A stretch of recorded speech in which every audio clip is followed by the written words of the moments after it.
Olá, pessoal. Meu nome é João Pedro Nascimento. A gente vai começar agora uma monitoria de econometria. O pessoal que me acompanha aqui no YouTube sabe que tem muitos vídeos de micro postados no canal, mas como eu me tornei monitor de micro, de econometria, desculpa, desde o começo desse ano, então agora esse vídeo vai ser de econometria, que é a primeira monitoria do segundo período de 2024. Estou aqui com alguns alunos da faculdade. Quem quiser mandar um oi, pode mandar aí para a galera do YouTube, pessoal que vai ver gravado. Quem quiser, fica à vontade. Beleza, ninguém quis falar nada. Então vamos lá, vamos começar a aula. Vai falar sobre regressão linear e aplicações no Python. Vou compartilhar minha tela. Agora eu tenho que ter o feedback de vocês. Vocês estão vendo a tela? Sim. Sim. Vamos lá, então. Introdução à regressão linear da teoria prática com Python. Primeiro, vamos falar sobre um modelo econômico, né? Qual é a ideia do modelo econômico? Isso daqui devia ser passado no primeiro período de economia. Mas vamos lá, qual é a ideia? Tem alguma variável que a gente quer estudar. Então, por exemplo, quais são os fatores que influenciam o nível de salário de um indivíduo? Aí eu coloquei o salário ali, uma imagem para poder representar, e alguns fatores que podem influenciar. Então, o nível de educação que uma pessoa tem pode influenciar o seu nível de salário. A gente sabe muito bem que existem diferenças entre pessoas que têm apenas ensino fundamental, pessoas que têm ensino médio, ensino superior, mestrado, doutorado. Então, para cada um desses níveis de educação, existem salários que costumam ser pagos para cada qualificação que a pessoa tem. Outro fator também que pode mudar o salário de uma pessoa: experiência profissional. Normalmente, quanto mais experiência profissional você tem, maiores salários você tem. Outra coisa, habilidades interpessoais. Essa é até meio difícil de mensurar, mas é algo que pode impactar. Alguém que sabe se comunicar bem, alguém que sabe trabalhar em equipe, ela pode ter um salário maior do que uma pessoa que não tem essas habilidades. E etc. A gente poderia dizer vários outros fatores que influenciam o nível salarial. Então, aqui eu coloquei no formato de uma regressão linear múltipla, que é o que vocês vão ver mais para frente no curso. Então, a gente coloca o salário ali do lado esquerdo da equação, e aí começa esses Bs. Esses Bs, eles podem ser escritos como B ou como beta, a letra grega, que é basicamente um coeficiente que é atrelado a cada um dessas variáveis explicativas. Eu estou aqui antecipando, mas vocês vão entender o que é. Então, esse beta zero, ele se representa simplesmente uma constante para poder ter um ajustamento melhor dos dados. Aí existe um certo fator, que é o impacto da educação no salário, que é representado por esse beta 1, o impacto da experiência sobre o salário, que é o beta 2, o das habilidades interpessoais sobre o salário beta 3, e esse que é um termo de erro, porque todo modelo estatístico ele tem essa questão do erro, que é tudo que influencia o salário, mas que não está escrito aqui na equação, Então vai tudo para o termo de erro. Aí beleza, Eu já fiz esse preâmbulo.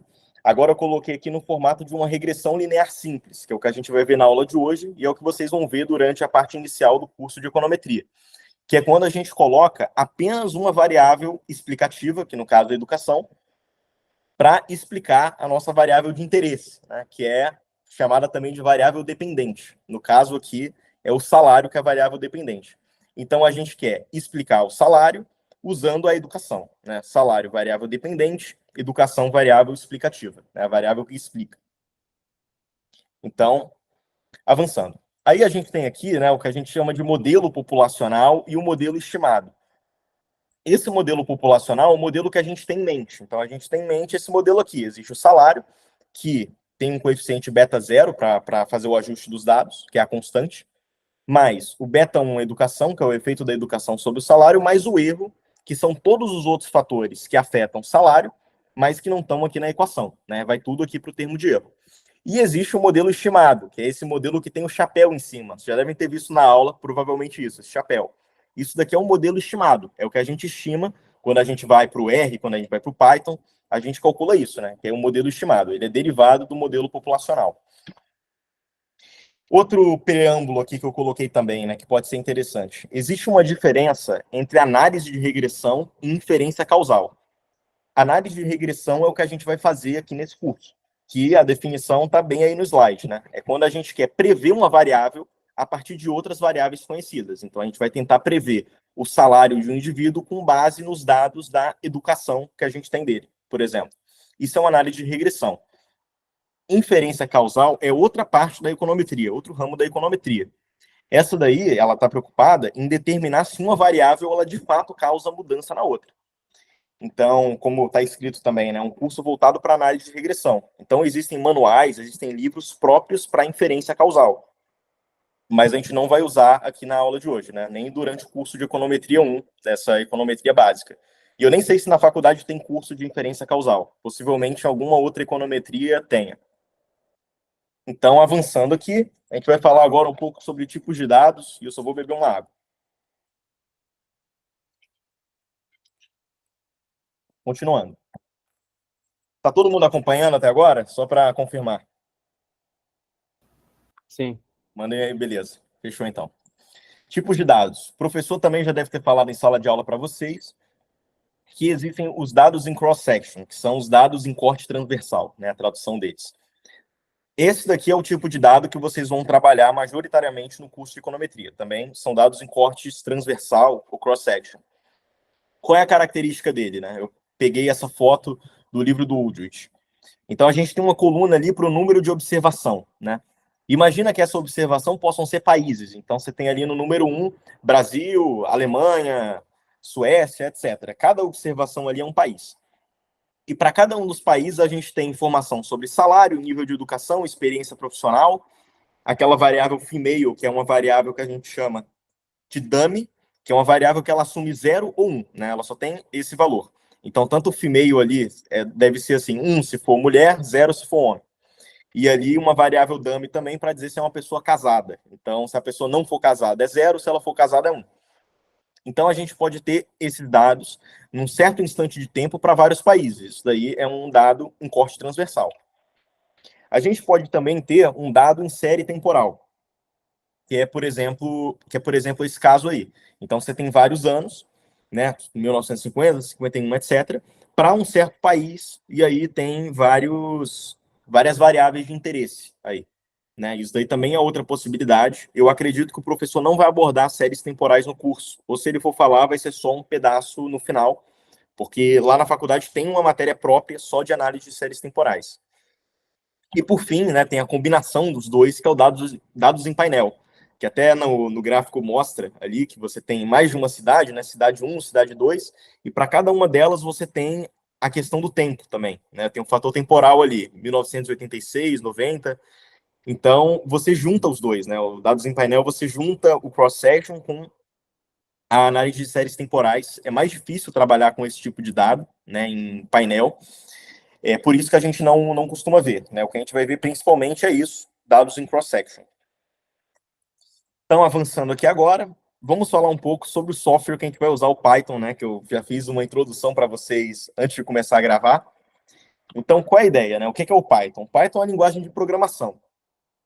E ele é muito mais do que um software estatístico, ele faz muito mais coisa do que análise estatística. Tanto que eu peguei aqui um gráfico lá do GitHub, que é um portal bem famoso para a comunidade de programação, que mostra as linguagens mais utilizadas ao longo dos anos, né? Pega desde 2014 a 2022. Vocês podem ver ali que o primeiro lugar, né, é o JavaScript. Então, o JavaScript é a linguagem de programação mais usada no mundo atualmente, mas ela é uma linguagem muito voltada para quem é programador, para quem é desenvolvedor web, né, que a gente fala. Então, assim, para nós economistas, não é interessante aprender JavaScript, né? Se a gente quisesse, a gente faria um curso de ciência da computação ou outra coisa, que é mais para você ser desenvolvedor web, né? Todo site usa uma parte ali do seu componente o JavaScript para ser feito. Já o Python, observem, ele saiu de quarto lugar ali em 2014 e foi para segundo lugar em 2022. A linguagem é mais usada. Deixa eu só autorizar aqui mais alguém que pediu para entrar.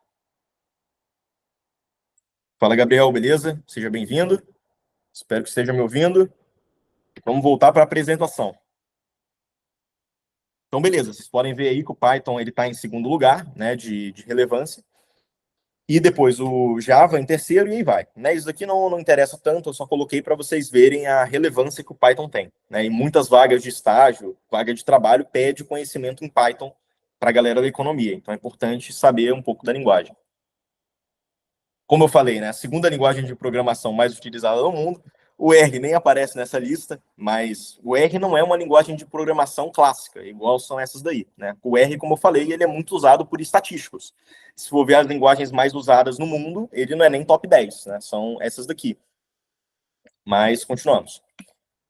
E ele é uma linguagem muito versátil, no sentido que ele faz tudo. Você pode usar Python para econometria, você pode usar Python para machine learning, você pode usar Python, né, a fronteira do conhecimento do uso do Python, assim, uma das fronteiras, né, é o uso de inteligência artificial no Python. Então você consegue colocar modelos de linguagem dentro do código. Então, tipo um chat GPT que a galera usa na própria página, você pode colocar dentro de um código. Enquanto você faz uma determinada atividade, você coloca lá um modelo para poder analisar os seus dados, por exemplo. Então, tudo isso é possível fazer com Python. Ele é muito versátil nesse sentido. Outra coisa também, esse ponto é importante. Beber mais uma água aqui. Que é a importância do inglês. Isso daí, gente, é muito importante. Primeiro ponto, mercado de trabalho. Inglês virou obrigação, né? Saber falar inglês, né? Uma segunda língua que antes era um diferencial e agora é obrigatório. E também tem um ponto de que as linguagens de programação elas foram construídas pensando em inglês, porque o inglês é uma das línguas mais fáceis de se aprender, né? Então, quando a pessoa, né, o cara que criou o Python, ele fez o Python, ele pensou no inglês. Porque o computador, no final das contas, eu estava até comentando isso no começo daqui, né, antes de gravar. O computador, ele só entende uma linguagem, que é a linguagem binária 0 e 1. É só isso que ele entende. Tudo que a gente tem de palavras, de número, tudo isso para o computador é convertido em uma sequência de zeros e uns. Mas ninguém vai programar em binário, porque é uma coisa muito difícil, né? Você não consegue ver um código binário e entender o que está ali. Então, eles criaram essas linguagens para poder facilitar o uso do ser humano com o computador, né? Você vai programar em uma linguagem que se assemelha muito ao inglês, e aí, com isso, o computador vai converter para binário, né? O Python vai converter para binário e o computador vai entender o que você está fazendo. E também tem a questão da bibliografia, que eu vou usar na monitoria, que é esse livro. Using Python for Introductory Econometrics. Esse livro é muito bom. Eu coloquei aqui umas fotos do livro, né, uma foto de uma página dele para vocês entenderem como é. Então ele é um manual de econometria, igual o professor usa o Gujarati, igual tem o Woodrich, igual tem vários manuais. Tem esse manual. Ele é um manual já pensado no uso do Python. Então ele ensina a econometria e já coloca um código em Python para você fazer.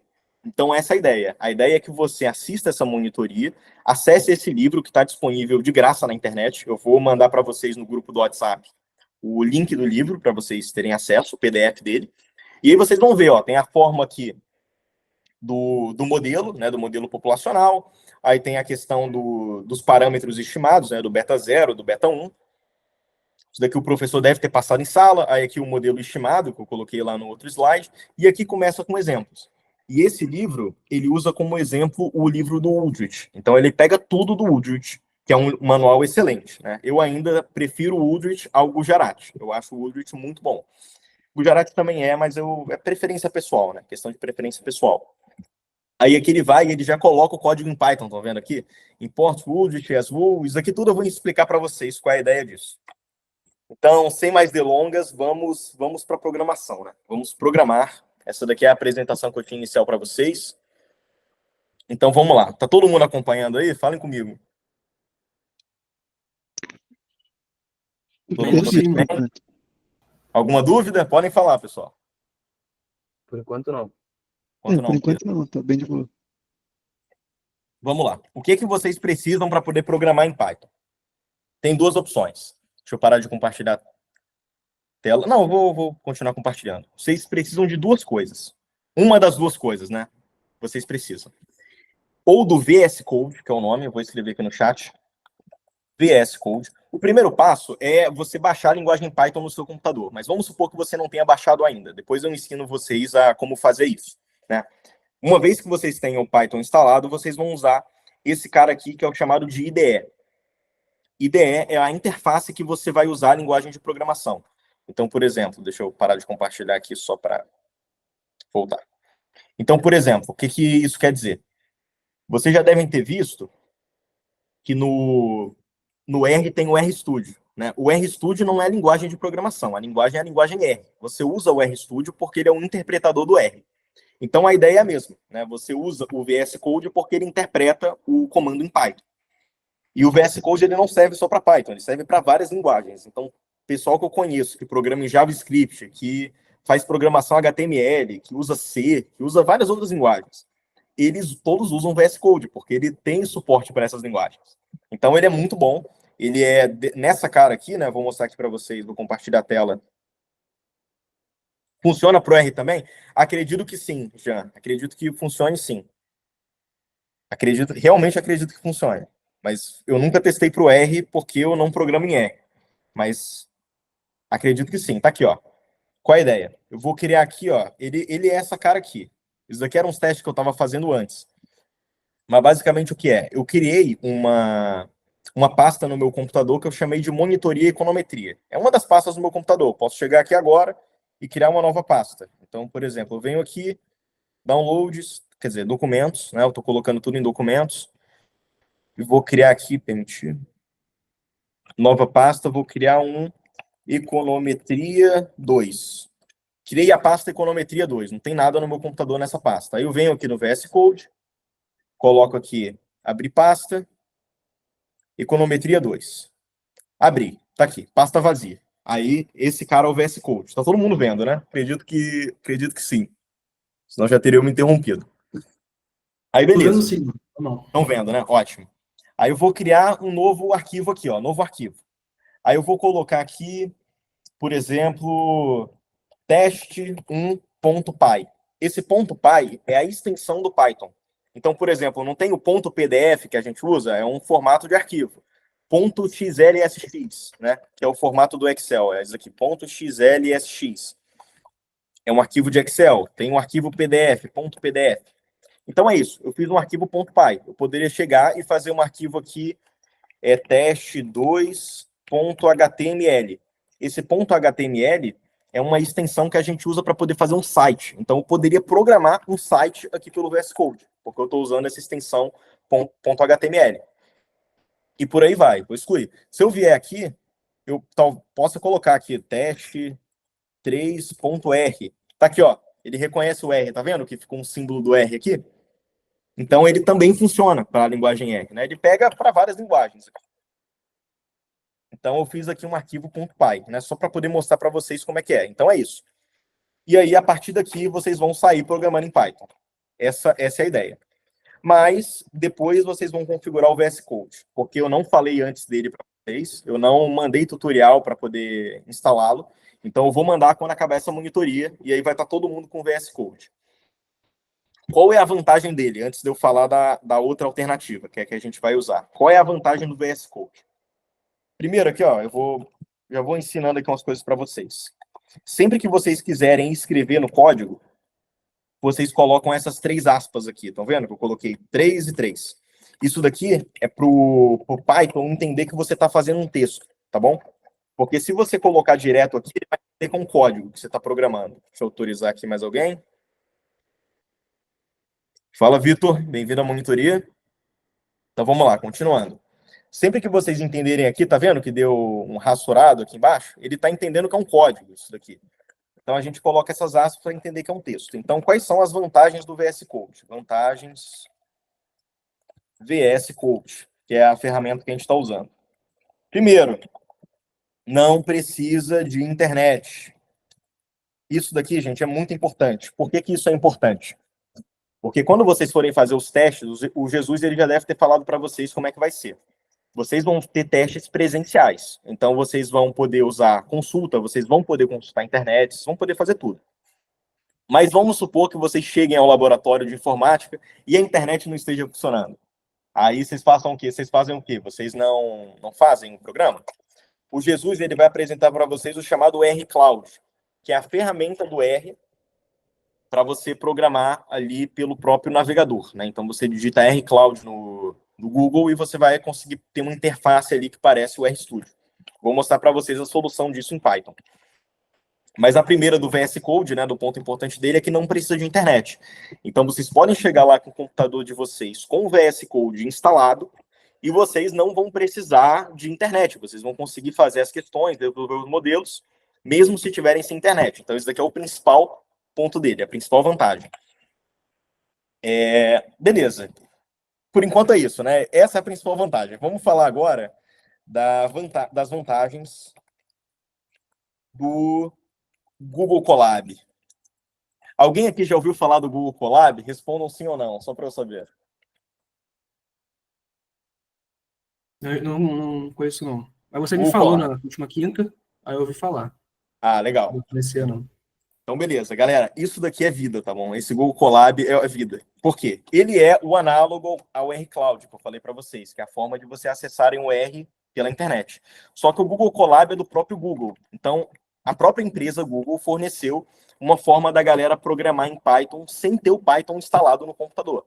Que é tipo assim, ó, você não precisa instalar nada, você não precisa pagar, não tem nada. Você vai entrar na internet, vai colocar Google Colab, e aí você vai... Minha tela tá compartilhando? Tá, beleza. E aí vocês vão conseguir programar em Python. Essa é a ideia. Então, é o que a gente vai fazer na monitoria de hoje, porque isso daqui vocês conseguem fazer agora. Tá todo mundo no computador? Eu espero que todo mundo esteja no computador. Ou a maioria, pelo menos. Computador fácil aí. Que é o que a gente vai usar. Então, vamos lá. Vocês vão vir aqui no Google, vão colocar Google Colab e Enter. Vai aparecer aqui. Google Colab. Aí, beleza, né? Ele vai explicar aqui qual é a ideia. Ah, outra coisa também que eu vou explicar aqui antes de entrar. O principal formato do Python é o chamado .py, é essa extensão aqui, que é justamente essa que a gente está usando no VS Code. Mas o Google Colab, ele usa uma que é o Jupyter Notebook. É essa extensão aqui. Então, não se preocupem com ela. Aí eu não sei como é que é, tipo, Jupyter, alguma coisa assim. Notebook, é um negócio desse, a extensão. Tá bom? Não se assustem com ela. É só uma forma que o Google usa para poder interpretar o Python. Mas o Jupyter Notebook também entende linguagem Python. Então vamos lá, né? Vamos ver. Aí você coloca New Notebook, ele vai criar aqui um notebook, carregando. Beleza, foi. Vocês vão estar com a conta do Google de vocês conectadas. Eu estou com a minha conta aqui, minha conta da própria faculdade. E aí vocês vão clicar em conectar, estão vendo? Você clica em conectar e espera. Ele vai dar esse conectando e você vai ter que esperar um pouco.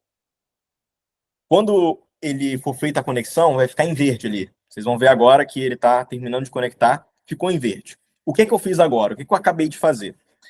Tudo que eu programar aqui, ele já falou, começa a programar ou gere código com IA. Tudo que eu fizer aqui agora, eu não estou fazendo diretamente no meu computador. Eu não estou fazendo Como é que eu posso explicar? Eu não estou executando o Python no meu computador. Eu estou usando um computador do Google, que eu usei, né, quando eu fiz essa conexão, quando eu cliquei aqui em conectar. Então não é o meu próprio PC. Por isso que eu não preciso ter o Python instalado. Se vocês baixarem o VS Code e tentarem programar com ele, vocês não vão conseguir, se vocês não tiverem um Python instalado. Aqui é literalmente isso que eu fiz, é vocês escreverem Google Colab e colocarem. Aí aqui já vai ter o documento de vocês, né, que é nesse ponto JPYNB, que é o Jupyter Notebook que eu falei. E aí aqui vocês dão o nome do arquivo. Então vou dar monitoria _ 3009. Ou 3009, que é a data de hoje. E aí aqui a gente vai começar a programar. Qual é a grande beleza do Google Colab? Que eu diria que é a principal vantagem dele. Ele é integrado com a IA do Google, que é o Gemini, que é essa IA aqui. Então vocês vão ver, enquanto vocês estiverem programando, a própria IA do Google, ela vai sugerir formas para você completar o código. Então isso daqui é muito interessante para vocês ganharem tempo enquanto vocês programam. Vocês estão lá programando, sempre que vocês quiserem comentar no código de vocês colocam uma hashtag dessas, ou vocês colocam aqueles três aspas que eu falei para vocês lá no VS Code. Lembram? Isso aqui tudo é para vocês comentarem o código. A vantagem da aspa é que você pode dar enter. Você pode escrever e dar enter. Escreve e dá enter. Com a hashtag aqui na frente, não. Você só pode escrever em uma linha. Mas ela é muito utilizável mesmo assim, né? Se eu escrever aqui e der enter, aí eu já começo a programar. Então, vamos lá. Eu quero primeiro importar as bibliotecas. Então, qual é a ideia aqui? Se eu der enter, ele já... Olha só que legal. Ele já sugeriu bibliotecas para eu importar. Mas o que é essa ideia da biblioteca? Vocês devem ter visto lá no R, eu não sei se o Jesus já chegou nesse nível de detalhe com vocês. Mas o que tem? No R, vocês têm pacotes ali. Então, existe um pacote para poder gerar gráfico, existe um pacote para tratamento de dados, etc. O Python não chama de pacote, o Python chama de bibliotecas. Então, por exemplo, ele sugeriu aqui importar todas essas bibliotecas. Se eu clicar no tab, ele vai importar todas. Quer dizer, ele vai escrever, né? Ele não vai importar direto, ele vai só escrever. Apertei no tab, foi. Essa primeira pandas aqui, ela é muito importante porque ela é para análise de dados. Então, sempre que a gente quiser analisar tabela de Excel, né, planilha de Excel, planilha em formato CSV, tudo é com pandas. Essa daqui é a principal biblioteca para o economista. É a mais importante. E a gente coloca isso daqui de import pandas SPD, por quê? Porque sempre que a gente for usar a biblioteca, a gente tem que chamar ela, né, no começo do código. Vocês vão ver isso, vocês vão chamar a biblioteca. Então, ao invés de chamar sempre por pandas, vocês chamam por um apelido. Vocês vão chamar pandas SPD, né? Então, vocês vão fazer isso. Depois, essa NumPy aqui, ela é para matemática. Matemática. Né? Ela é uma biblioteca que foi pensada para isso. Então, se você quiser calcular a variância de um estimador, desvio padrão, etc., essas coisas, é tudo com o NumPy. Então, ele é tanto para matemática / estatística. Né? Ele pode ser categorizado para os dois. Matplotlib e Seaborn. Essas daqui são boas. Todas as duas, né, elas são para gerar gráficos. Tanto o Matplotlib quanto o Seaborn, eles são feitos para gráficos. O Seaborn, ele foi feito em cima do Matplotlib, que é esse cara aqui. Então, ele é mais fácil de usar, mas você pode combinar os dois, porque eles foram feitos com a mesma tecnologia, tá bom? Então, beleza. Vocês entenderam aqui, mais ou menos, qual é a ideia das bibliotecas e tal? Como é que... É isso daqui que é a importação delas.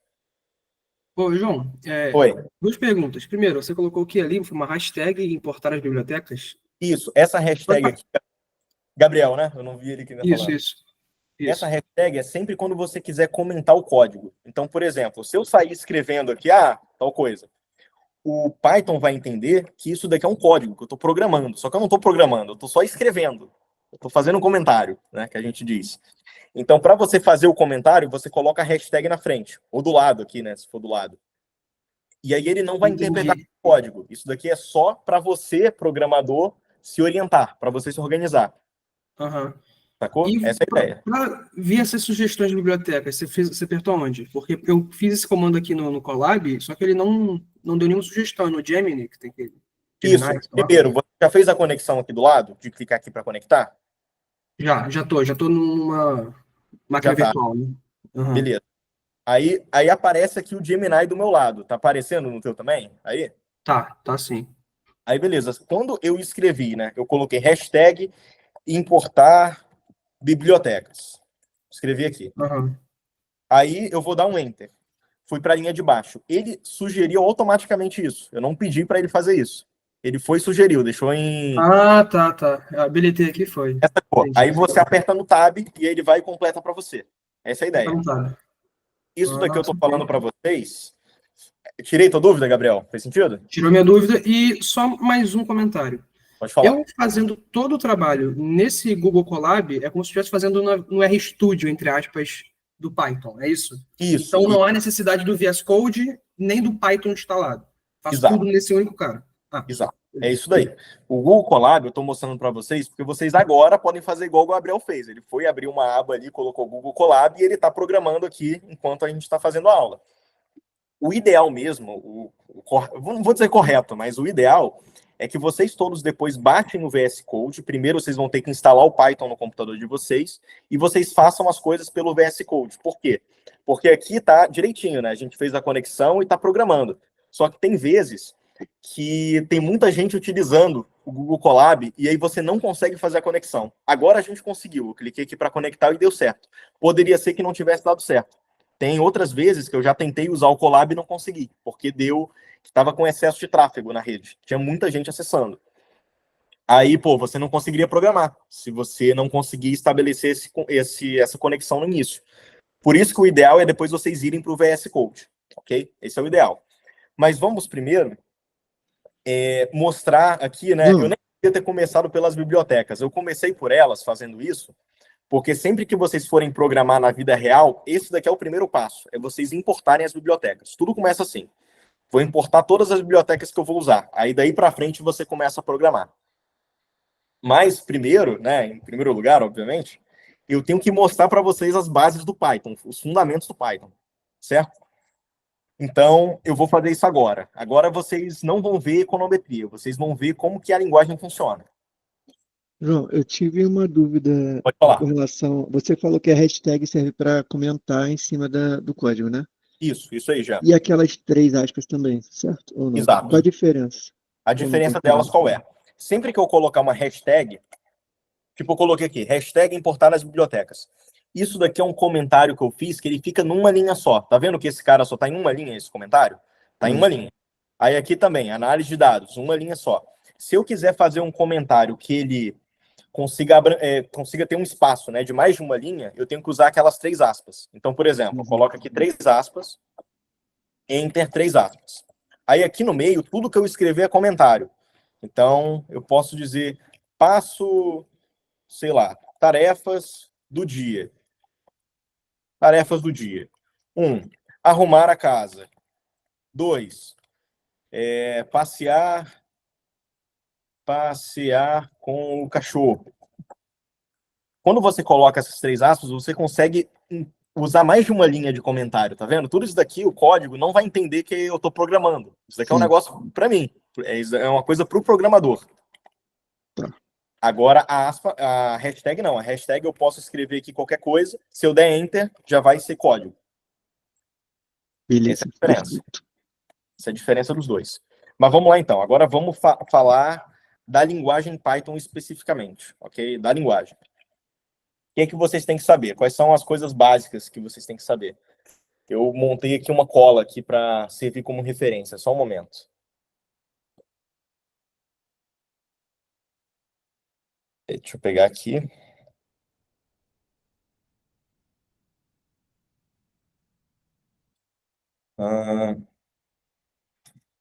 Tá bom, não estou achando minha cola. Então vamos começar. Seguinte, o que vocês têm que saber no Python primeiro? Elemento mais básico do Python, strings.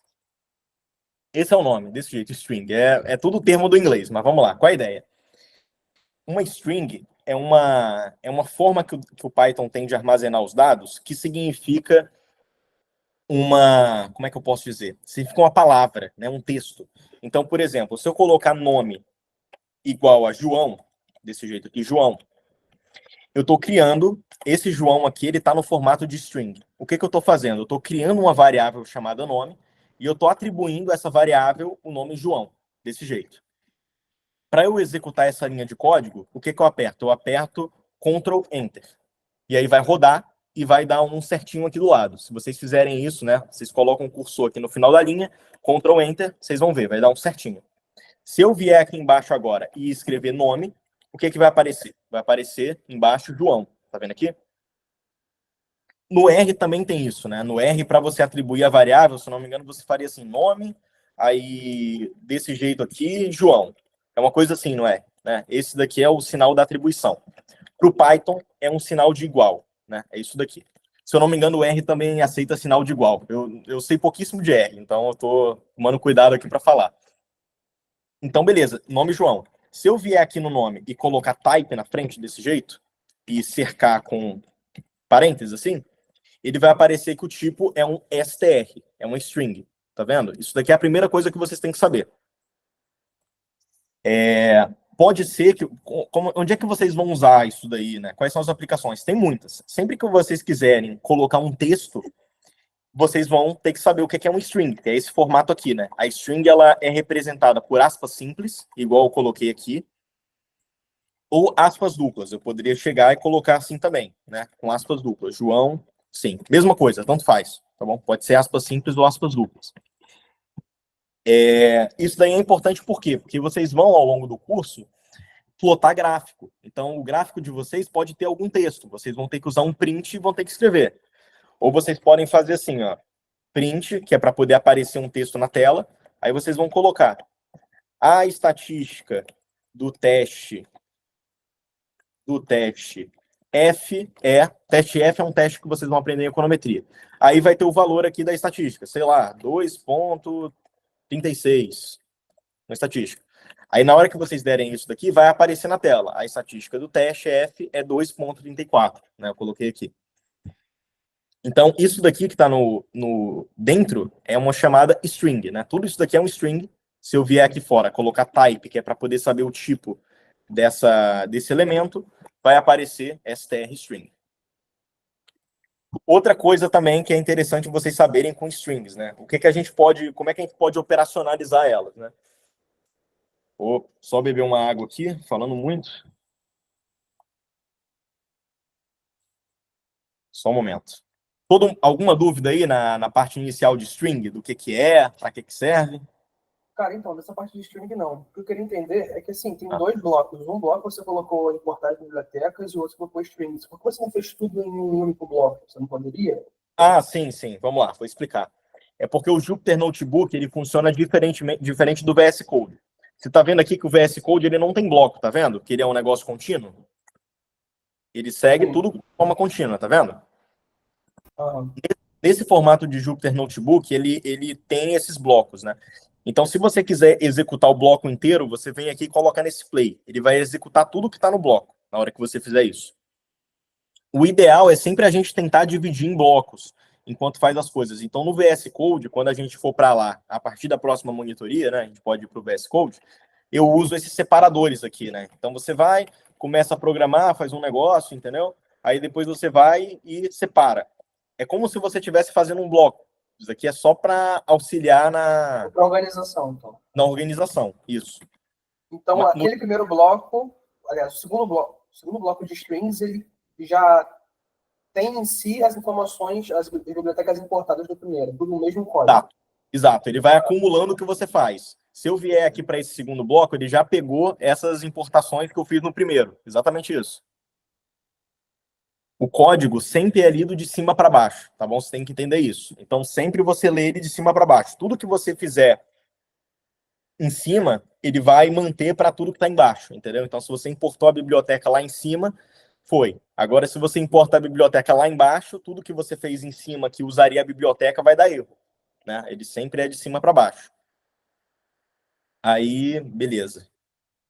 Todo mundo aqui, tudo certo? Só conferir aqui. Tranquilo, vamos lá. Aí, beleza. Tem isso daí da string que eu falei. Uma aplicação dela. Como é que você cria um bloco novo desses? Vocês vão apertar Ctrl MB. Vocês criam um bloco novo desse de código, tá bom? Qualquer dúvida é só colocar o cursor aqui que ele vai aparecer, ó, Ctrl MB, para poder criar um novo. Eu vou usar esse segundo aqui ainda, não tem problema não. Eu vou só deletar essa variável nome, que eu falei que é João, eu vou deletá-la. Então, eu coloco del nome.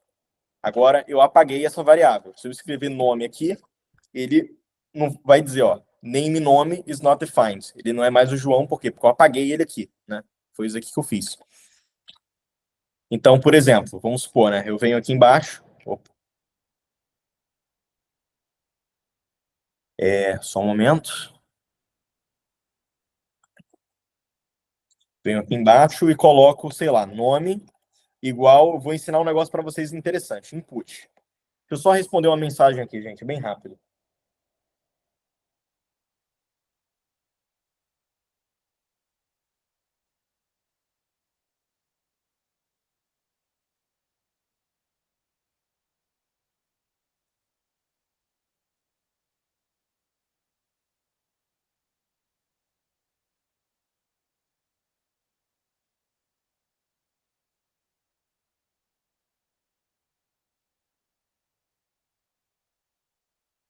Voltei.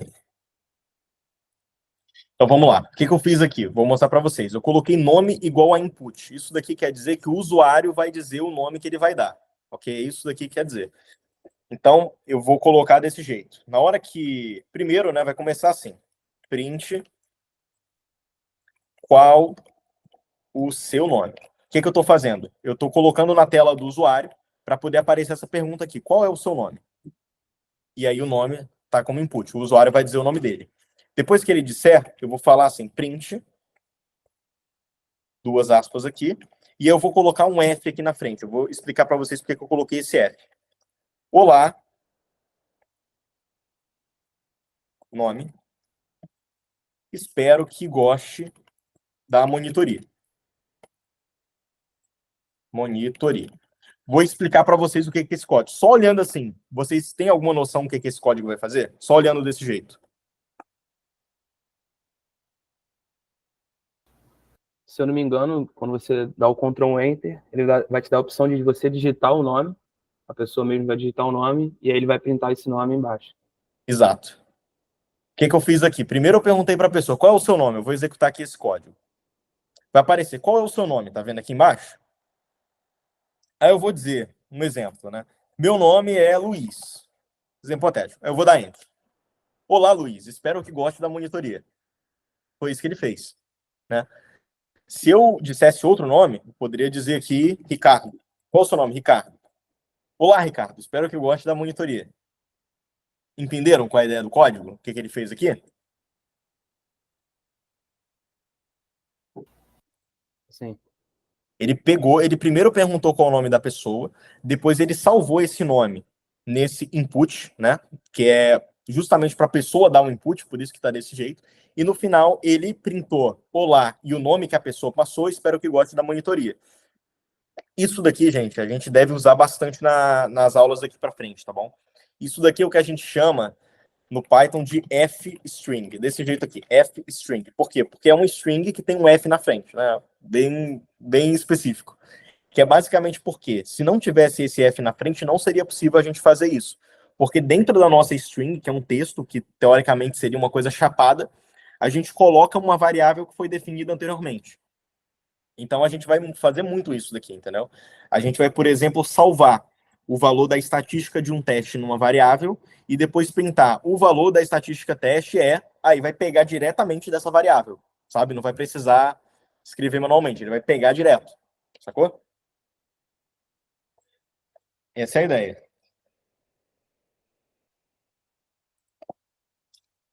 Bom, de forma introdutória, eu não quero também estender muito. Quer dizer, a gente tem tempo ainda, né, aqui na monitoria. Deixa eu ver quem é que ainda está aqui. Beleza. Vamos lá. Tem isso daí. E que mais aqui que pode ser interessante? Deixa eu só abrir aqui o script que eu fiz para aula. Bem rápido. Monitoria econometria.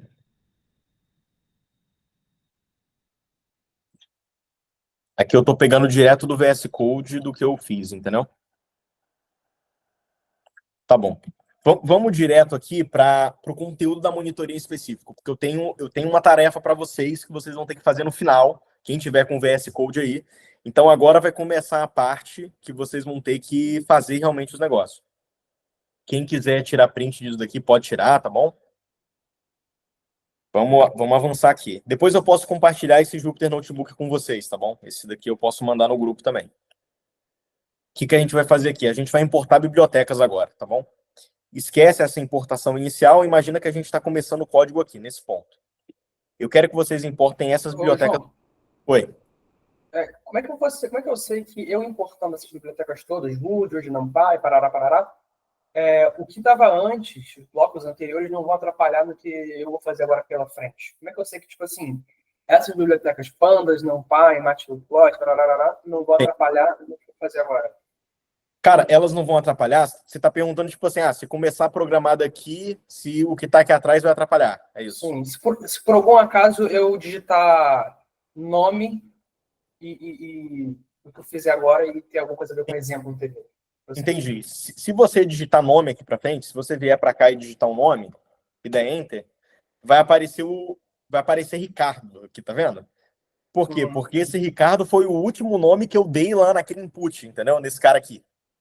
Então Sim. pode atrapalhar nesse sentido. Como é que você faz para não atrapalhar? Se você definir uma variável antes, tipo, eu defini aqui nesse input, eu coloquei nome Ricardo, eu dou bem aqui um del nome. Del nome, desse jeito. Eu executo essa linha de código. Na hora que eu fizer isso e eu escrever nome, não vai aparecer nada aqui, ó. Vai falar name nome is not defined. Então é como se você estivesse começando o código do zero, entendeu? Você pode simplesmente chegar e deletar as variáveis que você definiu antes, que aí você garante que nenhuma da variável que você for definir depois vai entrar em conflito, entendeu? Essa é a ideia. Então vamos lá, eu vou já explicar aqui para vocês que está dando um erro aqui no Udrit, tá vendo? Ó? Nas outras bibliotecas está tudo certo, no Udrit tá dando isso. Qual é o lance? O Python do Google, ele não tem essa biblioteca do Udrit instalada. Ele tem o NumPy, ele tem o Seaborn, Matplotlib, StatsModel e Pandas. Ele não tem o Udrit, que é uma biblioteca menor, né? E aí, o que vocês têm que fazer para poder consertar isso e conseguir usar o Udrit? Você vai fazer o seguinte. Você vai digitar aqui numa linha de código pip install Woodrit. Desse jeito aqui, ó. Ele já até sugere para poder completar. Estão vendo? Vocês vão importar essas bibliotecas, ó. Posso até mandar aqui no nosso chat. Pra vocês verem, ó. Pegarem aí. Não tem que copiar uma por uma. Podem pegar aí e colocar, ó. Import Woodrit as Wool, aí tem esse pip install aí no meio. Então, qual é o lance? Vocês vão executar só essa linha do pip install primeiro, que ele vai instalar o Udrit nesse computador virtual do Google. Aí está instalando a biblioteca. Instalou, foi. Agora, tá tudo certinho aqui. Vocês vão apertar nesse play que ele vai executar todo esse bloco, né? Aqui o play executa o bloco inteiro. E aí tem que dar OK, tem que dar Enter. Olha, ele vai passar a biblioteca por biblioteca e foi. Deu certo aí para vocês? Aqui não está dando certo. Aqui está O quê? dando syntax error. Inválido syntax. Na linha do pip install. Você tentou executar só o pip install? Desse jeito aqui, ó. Pip install Woodrit. Desse jeito aqui, ó. Tenta executar só essa linha. Como eu faço para fazer uma nova célula? Um novo bloco? É o Ctrl MB. Ctrl MB, tá, beleza. Como é que eu faço para executar só uma linha? Para executar só uma linha, no final da linha, você aperta Ctrl Enter. Você vai? Ctrl Enter. Mesmo assim, tá dando erro. Tipo assim, eu não tô deixando esse pip install... Tô deixando exatamente como eu copiei. Ok. Deixa eu tentar refazer aqui, só um segundo. Ok, vai lá. Tem que estar assim, ó, desse jeito aqui. Pip install Woodrit. O meu tinha dado erro quando eu tentei no bloco inteiro, só que quando eu separei, foi. Deu certo, é. Aí depois você vai e executa isso daqui tudo, só esse bloco com as importações. Aí tem que dar um OK. Tá. Eu tinha que fazer separado agora esse pip install. Coloquei antes pra ter... Pelo Visual Studio precisa botar esse pip Woodrit? Vocês vão ver depois, quando vocês estiverem com Python baixados e tiverem com VS Code, lembrando, vocês vão instalar tudo no computador de vocês, então vocês não vão precisar de internet para poder fazer os modelos. Aí vocês vão instalar a biblioteca do Udrit, vão instalar o Pandas, sacou? Tudo isso aqui vocês vão instalar. Eu vou mandar vídeo para vocês no YouTube que mostra como é que faz a configuração inicial ali do VS Code. Vocês vão ver como é que é, entendeu? É bem tranquilo, nem toma muito tempo, é de boa. Conseguiram aí fazer o pip install do Udrit para poder pegar os dados?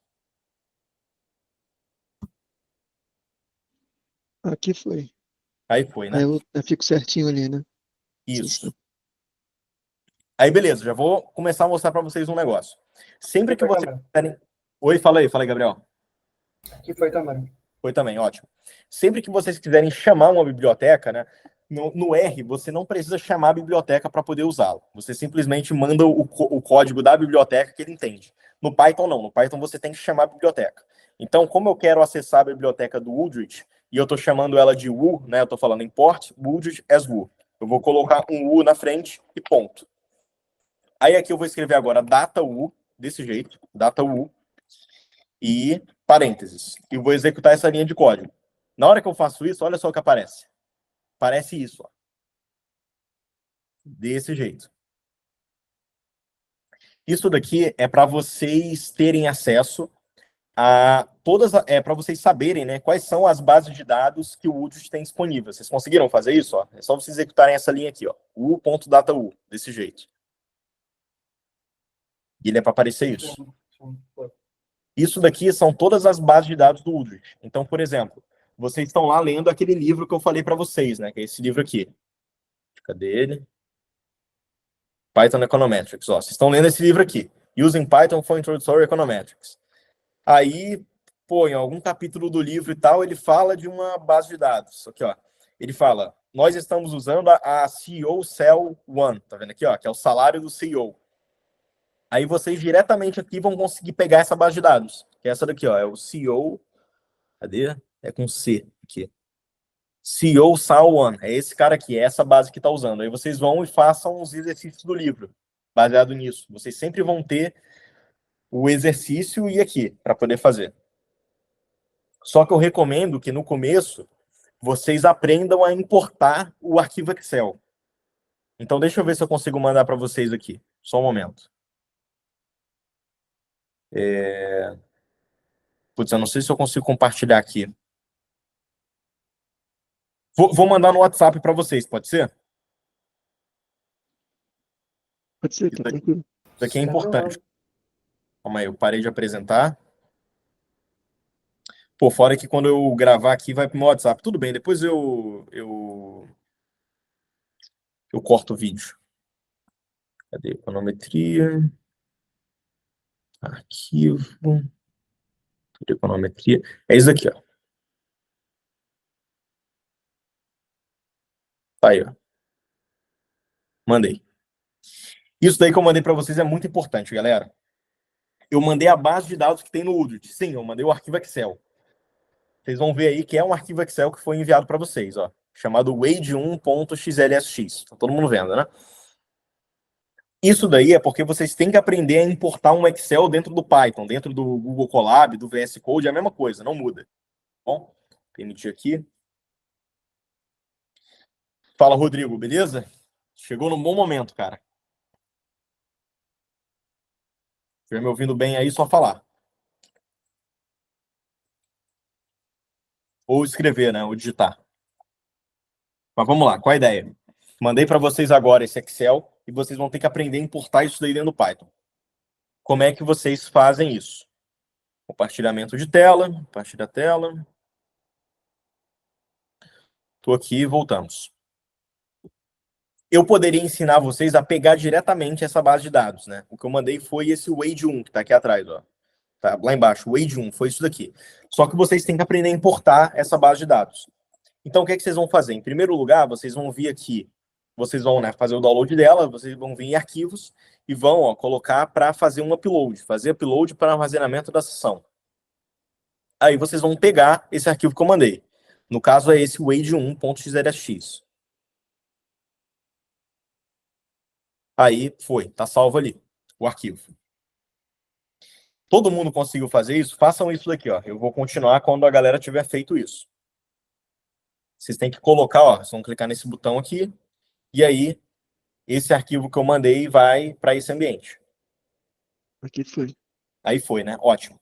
Porque agora vocês vão aprender, ó, a importar. Vou escrever bem assim, ó. Importar o wade1.xlsx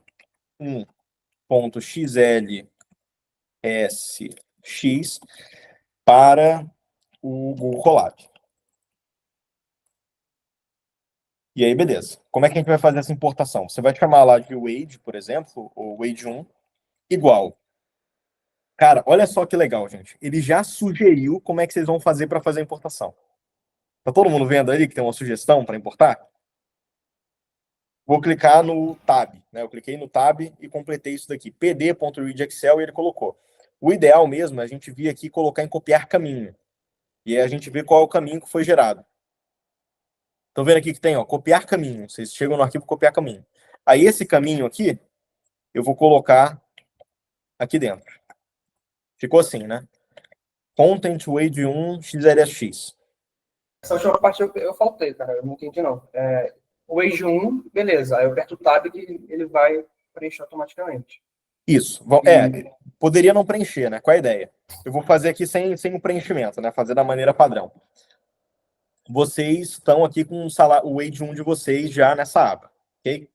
E aí vocês querem ler essa base de dados. Para vocês lerem a base de dados, quem faz isso é o Pandas. Por isso que eu falei que ele é muito importante. Vocês vão colocar um PD aqui na frente, né? Que é do Pandas. Nessa importação aqui que vocês fizeram, import pandas SPD. Vocês vão colocar read Excel, porque ele está no formato do Excel. Ele está no formato .xlsx, que é o formato do Excel. Deixa eu só um momento, bem rápido, gente. Só abrir para o meu gato aqui, que ele está trancado lá de fora. Bem rápido. Já volto.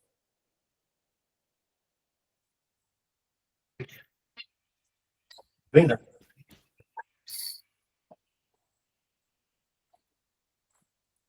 Peço desculpas aí, pessoal. Deve estar ouvindo tudo aí agora, né? Legal.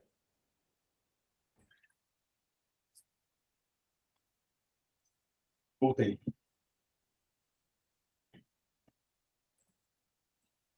Pô, parecia que o gato estava sendo torturado. Estava só lá de fora da janela.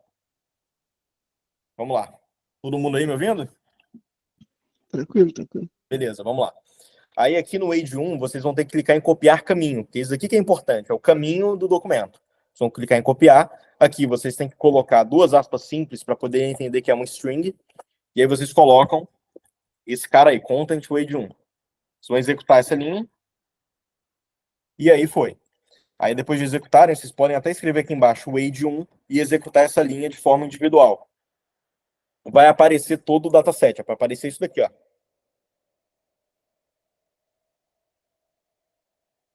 Desse jeito.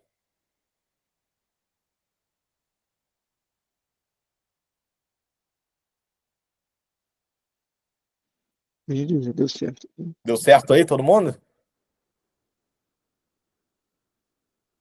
Deu certo. Cara, só uma pergunta. Por que Pode falar. que há diferença entre aspas simples e aspas comum, aspas duplas? Não tem diferença. Eu poderia importar com aspas duplas. Você só tem que usar sempre a mesma. Se você iniciou com aspas simples, você fecha com simples. Se iniciou com dupla, você fecha com aspas duplas. Só isso.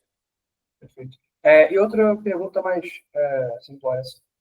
Quando eu vou fazer um comentário, tipo, na verdade não é nem um comentário, isso que está em verde com a hashtag é o que mesmo?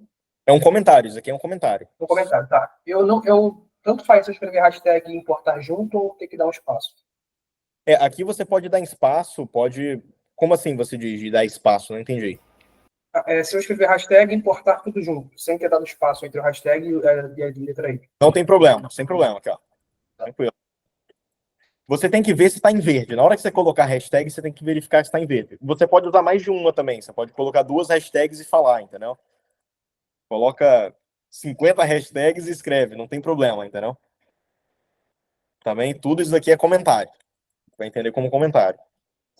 Com isso daqui, vocês aprenderam a importar um Excel, né, um arquivo Excel para dentro do Python com uma linha de código. Né? Vocês importaram aqui para o Google Colab e é exatamente a mesma coisa para poder importar para o VS Code. Vamos ver, é igualzinho, né? Porque isso daqui é da própria linguagem Python. Vocês vão pegar o caminho do arquivo, né? Igual eu coloquei ali, copiar caminho, e vão mandar esse pd.readExcel. Se o final do arquivo fosse .csv, por exemplo, .csv, assim, aí vocês teriam que usar o pd.read CSV do Pandas para poder fazer, entendeu? Aí tá aí, ele até sugeriu uma forma de completar, né? Só que aqui é com .csv, aí aqui vai ser read CSV. É bem didático, né? Bem intuitivo. Aí beleza, vocês estão com a base de dados aí importada de vocês. Deixa eu pegar aqui agora o que a gente vai fazer. E aí beleza, né? Vou ensinar isso aqui para vocês. Deixa eu pegar esse comando para facilitar. Aí eu chamei aqui de Wade 1. Vocês podem chamar, por exemplo, de DF, né? De data frame. Poderia fazer assim, um DF. Tanto faz. Eu vou chamar isso daqui de DF agora. Façam isso também, tá bom? A gente vai chamar de DF, que é o data frame. É o mais comum de fazer é isso. Aí vocês só executem a linha de novo. Quando vocês escreverem DF, vai aparecer tudo aqui. Eu só mudei o nome da variável. Só isso. Coloquei como DF. Aí agora, a gente vai fazer isso daqui. O gráfico de dispersão. O scatterplot, que é o nome. Que a gente vai fazer isso daqui. Eu vou mandar esse código para vocês. Uma coisa importante também, pessoal, é que vocês não têm que sair decorando os códigos. Que isso daí não precisa. Vocês têm que o quê? Vocês têm que ter o código com vocês para poder usar em outros momentos, né? Vocês só vão mudar o data frame. No final é isso, né? Vai mudar só esse DF. DF é de data frame. Mas a lógica pode ser a mesma. Fala aí. Eu não entendi porque esse meu DF está dando erro agora quando eu troquei de Wade para DF, porque ele não está definido. Estou dando aqui que não está definido. Porque você tem que executar a linha, por isso. Você tem que chegar aqui e executar essa linha com DF com nome novo, por isso. Ah, tá. Ctrl Enter. Isso. Agora foi. Qual que é a diferença do DF para o DF.head, que aparece aqui como sugestão? Esse df.head que aparece de sugestão, é porque esse ponto head ele é para mostrar as 5 primeiras aparições do data frame, se eu não me engano. É isso daqui mesmo. Ó. Ele mostra 0, 1, 2, 3, 4, tá vendo? Perfeito, entendi. Já o outro ele mostra tudo. Ah, e outra coisa também, no Python, né? E em toda linguagem de programação é assim. A gente começa a contar a partir do zero. Então, se a gente quer pegar os 5 primeiros elementos, os 5 primeiros elementos vão ser 0, 1, 2, 3, 4. É por isso que aparece aqui 0, 1, 2, 3, 4. Né? Se eu colocar aqui df head 10, ele vai aparecer do 0 até o 9. Né? Ele sempre começa a contar do zero. Por isso que tem essa diferença. Só para explicar.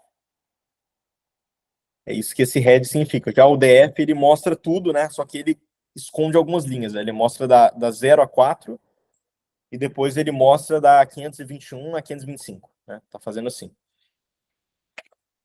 Aí, beleza, né? Continuando. Aqui eu coloquei esse gráfico aqui de scatterplot. O que isso daqui vai fazer? É um gráfico que a gente chama de gráfico de dispersão. Deixa eu só pegar um casaco aqui, porque eu tô com o ar-condicionado bem em cima de mim, tá meio frio. Calma aí. Já volto.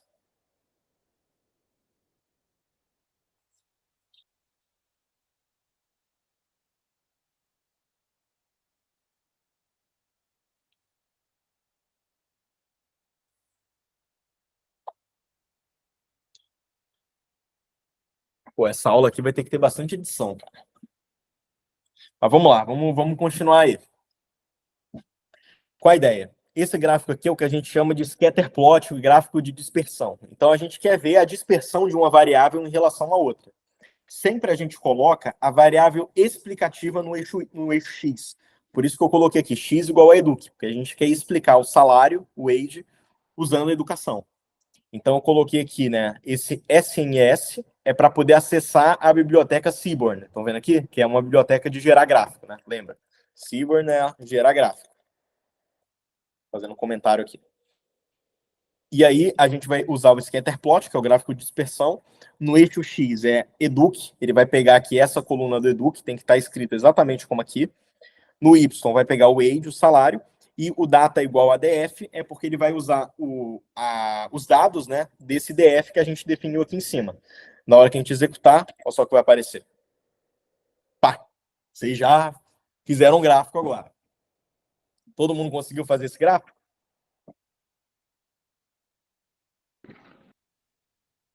Deu certo. Deu certo aí? Estão sentindo programadores? Agora já era. Acabou, passamos já. É isso aí, galera. É bem tranquilo. Vocês estão achando tranquilos o Python até agora? Ou parece muito difícil? Não, Tá tranquilo. por enquanto tá tranquilo. Tá tranquilo, né? Então é isso. De novo, vocês não têm que sair decorando código, memorizando nem nada. Vocês vão ter os códigos de vocês padrão. Por exemplo, isso daqui, ó. Vocês já salvam esse código, código para poder gerar o gráfico de dispersão. Já salva isso daqui. Na hora, o que vai mudar? Vai mudar o nome da coluna, né? De novo, esse educ aqui, ele tem que estar escrito exatamente como está o educ dessa coluna. Mesma coisa o age. O age tem que estar exatamente igual, senão não vai dar certo, senão vai dar erro. E o data tem que ser o df que foi definido aqui em cima. Depois é só replicar isso para outros gráficos que vocês forem fazer. Então, olhando esse gráfico, vocês veem que parece que tem um certo comportamento aqui interessante entre salário e educação. Vocês veem, ó, para níveis de educação muito baixos, aqui, ó, 0, 2,5, você tem salários muito baixos. À medida que aumenta o nível de educação, existem salários maiores. Estão vendo aqui, ó, quando o cara tem 12,5, 17,5, tem uns salários muito grandes. Então, tudo leva a crer que existe uma ligação positiva entre educação e salário, né? Quanto maior o nível de educação, maior tende a ser o salário. E aí, como é que a gente faz para poder verificar o efeito da educação sobre o salário, né? O efeito médio, digamos assim? A gente faz a nossa regressão linear, que é o que eu vou mostrar para vocês agora como que faz. Vocês vão ver como é simples. Opa! Aqui eu comentei esse gráfico.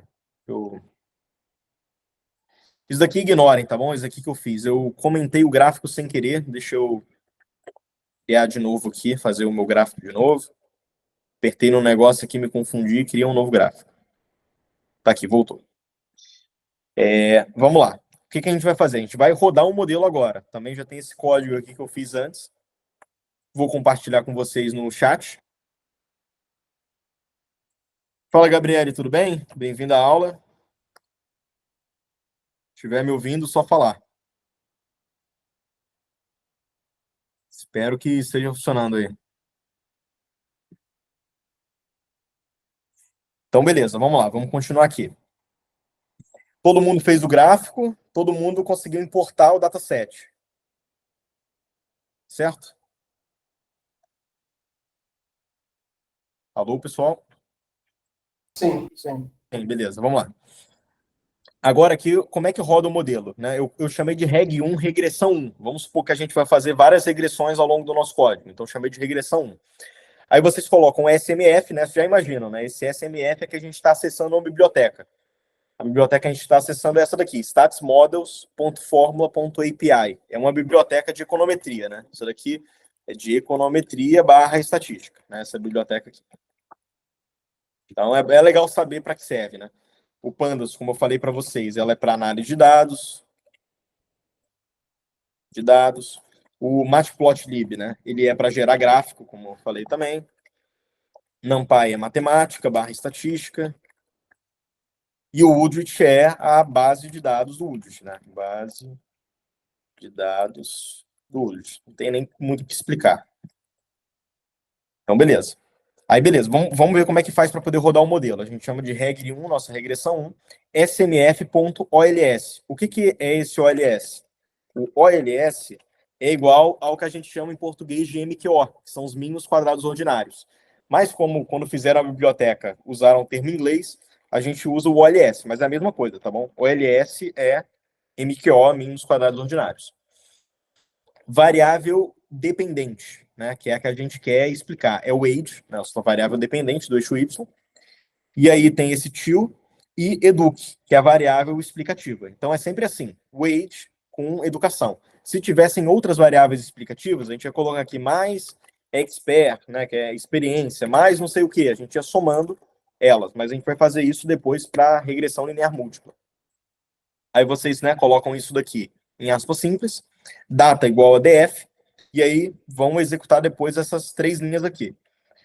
Results 1 são os resultados dessa regressão, você vai colocar reg 1.fit, que é meio que para poder fazer o ajuste dos dados ao modelo, e aí print results 1.summary. Desse jeito, vai executar as três, ó, seleciona as três, Ctrl Enter, e é para aparecer isso daqui, essa tabela.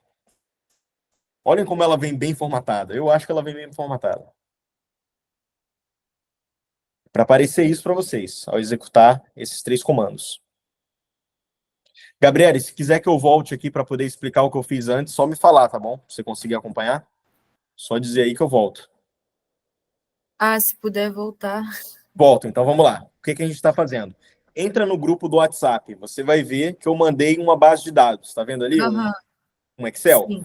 Beleza, o que você vai fazer? Você tem acesso ao chat? Todo o chat. Começa lá em Boa Noite, galera. Você tem acesso a ele inteiro? Não, tenho não. Ok, então eu vou mandar aqui para você o que você tem que ter. Você tem que ter isso daqui, ó. Você vai abrir essa ferramenta chamada Google Colab. Isso daqui é para a gente programar em Python, tá bom? Essa ferramenta aqui. É tipo o R-Cloud, que o Jesus deve usar durante as aulas. Aham. Você vai clicar aqui em Google Colab, desse jeito, e vai clicar em New Notebook, desse jeito. Quando você clicar, vai aparecer uma tela dessa para você.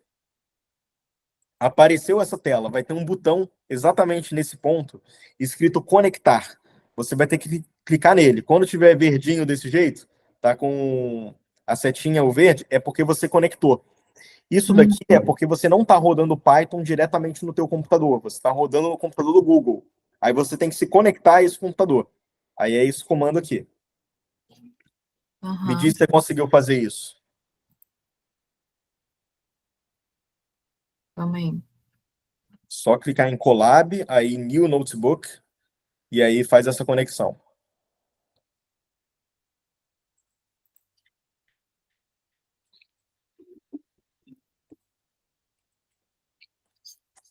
Ah, agora foi. Ótimo, Aí, foi. colar, você falou? Agora você está pronto para sair programando. Tá vendo que tem várias caixas aqui que a gente está fazendo? Sim. Para você abrir essa caixa, é só você clicar nesse onde está escrito código aqui, ou você apertar Ctrl MB, que é esse atalho que ele está dando. Faz isso, que aí você vai ver que você vai conseguir criar caixas. Deixa eu só abrir a porta para o meu cachorro aqui, bem rápido.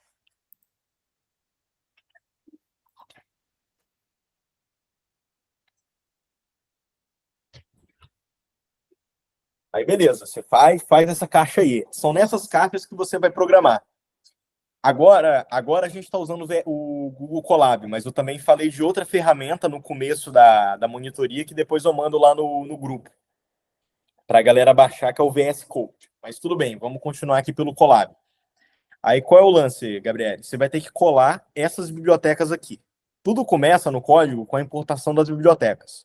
Aí são essas. Você vai usar uma caixa dessas, vai colar do jeito que está aí, que eu mandei agora. Ah, show. Só que para a biblioteca do Udrit vai dar como se fosse um erro. Você vai ver que vai aparecer como se fosse um pequeno erro. Aí você tem que colocar, antes de você importá-la, você coloca assim, pip install Udrit, desse jeito. Você vai executar só essa linha. Você vai colocar o cursor do mouse no final e vai apertar Ctrl Enter. Só nessa linha aqui, ó. Ctrl Enter. Aí ele vai baixar uns negócios do computador do Google. Não é no teu computador que vai baixar, é no do Google, que está conectado a ele. Aí depois que você fizer isso, né, desse pip install Udrit, desse jeito. Vou até escrever aqui no chat. Depois que você fizer isso, você apaga ele, né, porque já vai ter feito a instalação, e você aperta aqui nesse play. Aí vai aparecer um verdinho aqui, ó, vai aparecer um check. Quer dizer que você baixou tudo. Show. Deu certo? Calma aí. É porque eu apertei play e deu erro. Isso, deu erro porque você tem que fazer primeiro esse pip install Udrit aqui, ó. Você tem que fazer primeiro isso. Você executa só ele, você coloca o cursor do mouse no final dele e aperta Ctrl Enter. Aí ele vai baixar uns negócios. Aí você apaga ele e depois dá o play de novo aqui. Calma aí, eu não entendi. Você passa o cursor em cima dele. Isso, ó. Pip install Udrit. Ah, Aí tá. você coloca no final dele e aperta Ctrl Enter. Aí ele vai baixar os negócios. No final, assim, ó. Só dele. E coloca numa linha separada, igual eu tô fazendo aqui agora. Tá vendo que ele tá numa linha separada? Sim. Como você fez isso, da linha separada? Então você dá Enter. Você vai dando Enter e ele vai fazendo, entendeu? Entendi.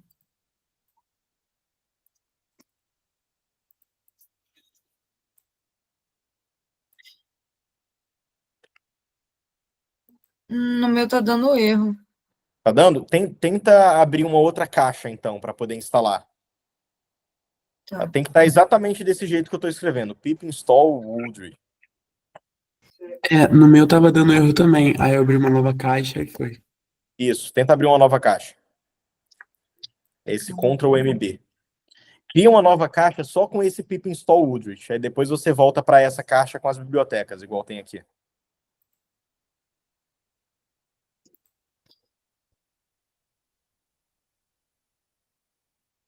Não, nem precisa, não, Gabriele, não se preocupa agora com estudos, tá bom? Não se preocupa. Vamos avançar aqui porque você vai ter acesso à base de dados. Ok. Sem problema, sem problema. Aí tem essa base de dados aqui que eu mandei no grupo. Você tem que chegar nela, baixar no teu computador. Aí você vai vir aqui, ó, em fazer upload para armazenamento da sessão. Aí você vai colocar ela aqui, ó. Ela tem que aparecer desse jeito, igual tem esse Wade 1. Faz isso.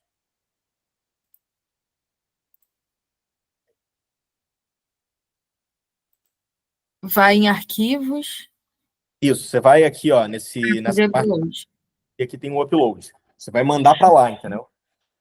Isso é importante todo mundo conseguir fazer, galera, porque o Jesus ele vai mandar Excel para vocês, vai mandar arquivo CSV e vocês têm que saber como é que abre esse arquivo para poder fazer análise econométrica. Então isso daqui é muito importante, essa parte aqui é muito importante. Aí tem que aparecer aqui, ó, tem que aparecer wade1.xlx. Ah, aqui foi. Foi, né? Ótimo. Aí o que você vai fazer, né? Você vai criar uma variável chamada df, que é o data frame, aí vai ser igual, né? Que é o que eu estava mostrando antes. Aí, sempre que a gente quiser acessar uma biblioteca, a gente tem que colocar o código dela na frente. Então, eu chamei aqui o pandas como PD, tá vendo? Mas, primeiro, você tem que ver se todas as outras bibliotecas foram baixadas. Exclui essa linha do Udrit aqui, ó. A linha que está Udrit, você vai dar um delete nela. Aí você vai e roda com as outras, assim, ó.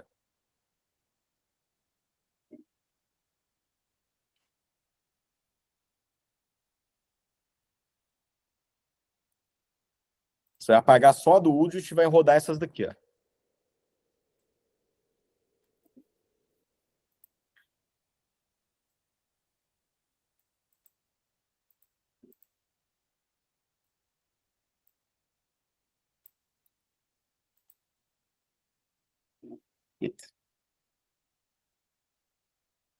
Calma aí, teve uma aluna que não recebeu o link, eu mandei no WhatsApp só. Calma aí, deixa eu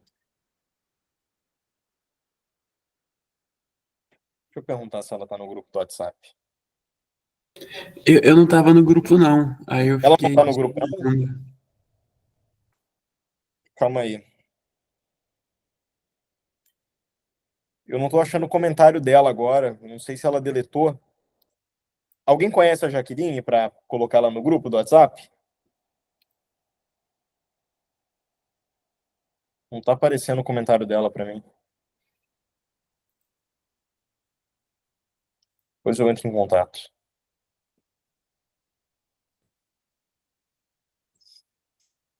Deu certo, Gabriele? Ali o...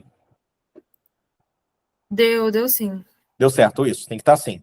Aí você vai colocar df igual pd.readExcel, né? Esse pd é para acessar o Pandas, que é essa biblioteca de análise de dados. Ela é uma das que a gente mais vai usar, né? Porque ela é para ler Excel, ler CSV, essas coisas. Aí você vai colocar pd.readExcel, e aí esse content que eu coloquei aqui na frente é porque você vem aqui em arquivo, e aí você coloca para poder copiar o caminho. Tá vendo que tem aqui, ó? Copiar caminho. Ah, sim. Você clica nele, aí bem aqui dentro, onde você coloca umas aspas simples, assim, aí você cola esse caminho. Aí você vai executar essa célula. Aí tem que aparecer esse data frame aqui embaixo. Aí coloca esses parênteses, abre parênteses. Isso, abre aspas simples, fecha e tem que ter o parênteses fora, desse jeito aqui. Uhum. Vai Você fazer vai isso. mandar esse código aí? Aqui no chat? Vou mandar Ah, depois. tá. Vou mandar depois esse código. Aí você vai dar df igual pd.readExcel. readExcel. Aí você vai copiar esse caminho todo, né? Coloca aspas simples, copia o caminho, copiar caminho. Aí você vai e executa a linha. Uhum. Na hora que executar a linha, você coloca só df no final e executa, e aí tem que aparecer desse jeito, ó, a tua base de dados importada para dentro do Google Colab. Uhum. Diz aí se apareceu. João, eu vou precisar sair, mas eu depois assisto o finalzinho. Tudo Quando você bem. Não, falar. depois você pode assistir, tá? Vai ficar gravada a aula, sem Eu problema. vou também ter que Show de sair, bola. mas aí eu Não, termino sem depois de problema. assistir. Tranquilo. Valeu, Jean. Valeu, E Gabriel. depois, Sem Valeu, problema. tamo junto. manda o seu link no YouTube depois. No grupo do Mando, claro. WhatsApp. Pois. Valeu. Valeu, abraço. Comigo foi, chegou até a tabela. Chegou, abriu aqui? Conseguiu também, Gabriele? Read. Isso, Calma Read aí. Excel. Sim. Não, antes é o que? PF. Você coloca DF, que é o data frame que você está definindo. Aham. Aí você coloca esse PD na frente, que é para poder identificar que é a Tá. biblioteca Pandas. Aí depois Show. do PD você dá ponto read Excel.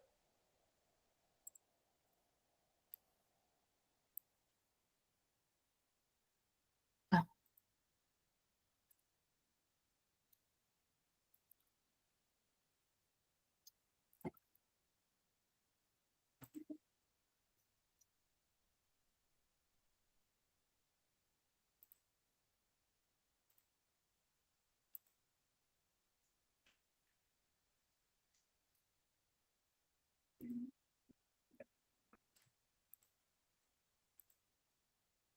Tem que estar exatamente assim. O meu deu ok, mas não apareceu o gráfico. Isso, é porque depois que você executa a linha, ele vai dar o ok. Aí você coloca só DF embaixo, aí você executa essa linha só falando DF. Na hora que você Tá. tá só essa, aí tem que aparecer.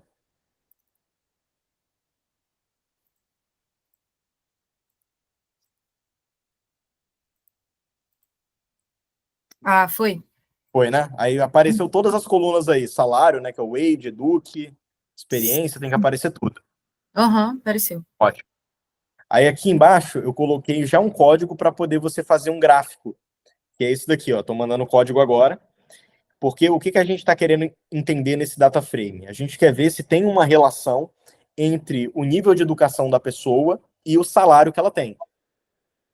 E esse gráfico ele faz justamente isso. É um gráfico de dispersão, né? Que em inglês chama scatter plot. que ele coloca no eixo X a variável explicativa que a gente quer, que é o educação, né? A gente quer que a educação explique o salário. Aí no eixo Y a gente coloca o salário, e aí na hora que você executar esse código já é para funcionar direto, entendeu?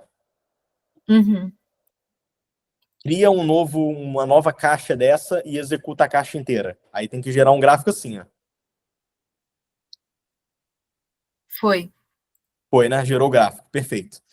Aí com esse gráfico, né, vocês conseguem ver aí que para níveis de educação mais baixos, tem salários mais baixos. À medida que a pessoa tem mais educação, você vê ali, né, que começam a ter salários bem maiores, né, ali com 12,5, 17,5 anos. Estão Sim. vendo, né, que tem umas bolinhas maiores. E aí agora a gente vai rodar um modelo de regressão linear para poder ver como é que são esses efeitos.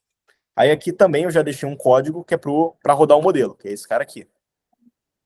E de novo, né, eu sempre gosto de reiterar isso, vocês não precisam sair decorando vários códigos em Python. À medida que vocês forem fazendo, vocês vão decorar algumas coisas. Mas vocês podem só ir salvando esses códigos. Ah, como é que faz para poder gerar o gráfico assim, né, de dispersão? Vocês já salvam esse cara. Como é que faz para poder importar o Excel, né, importar a planilha? Vocês já salvam também essa parte. E aí, assim, na hora que vocês forem fazer o exercício, vocês vão conseguir fazer direto, né? Vocês já vão saber como é que faz para importar, como faz para gerar o gráfico. E agora a gente vai rodar um modelo. Para isso, é só vocês colarem na caixa e rodarem a caixa inteira. Aí vai aparecer isso daqui.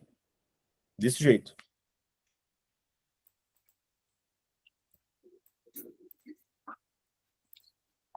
Rodem aí e digam se vocês estão vendo isso. Foi aqui. Foi, né? Perfeito. Isso daqui a gente vai, durante todo o curso de econometria, se aprofundar bem. Né? Saber o que é o R quadrado ajustado, estatística F, probabilidade da estatística F, Durbin-Watson, tudo isso daqui a gente vai ver no curso mais para frente, não se preocupem.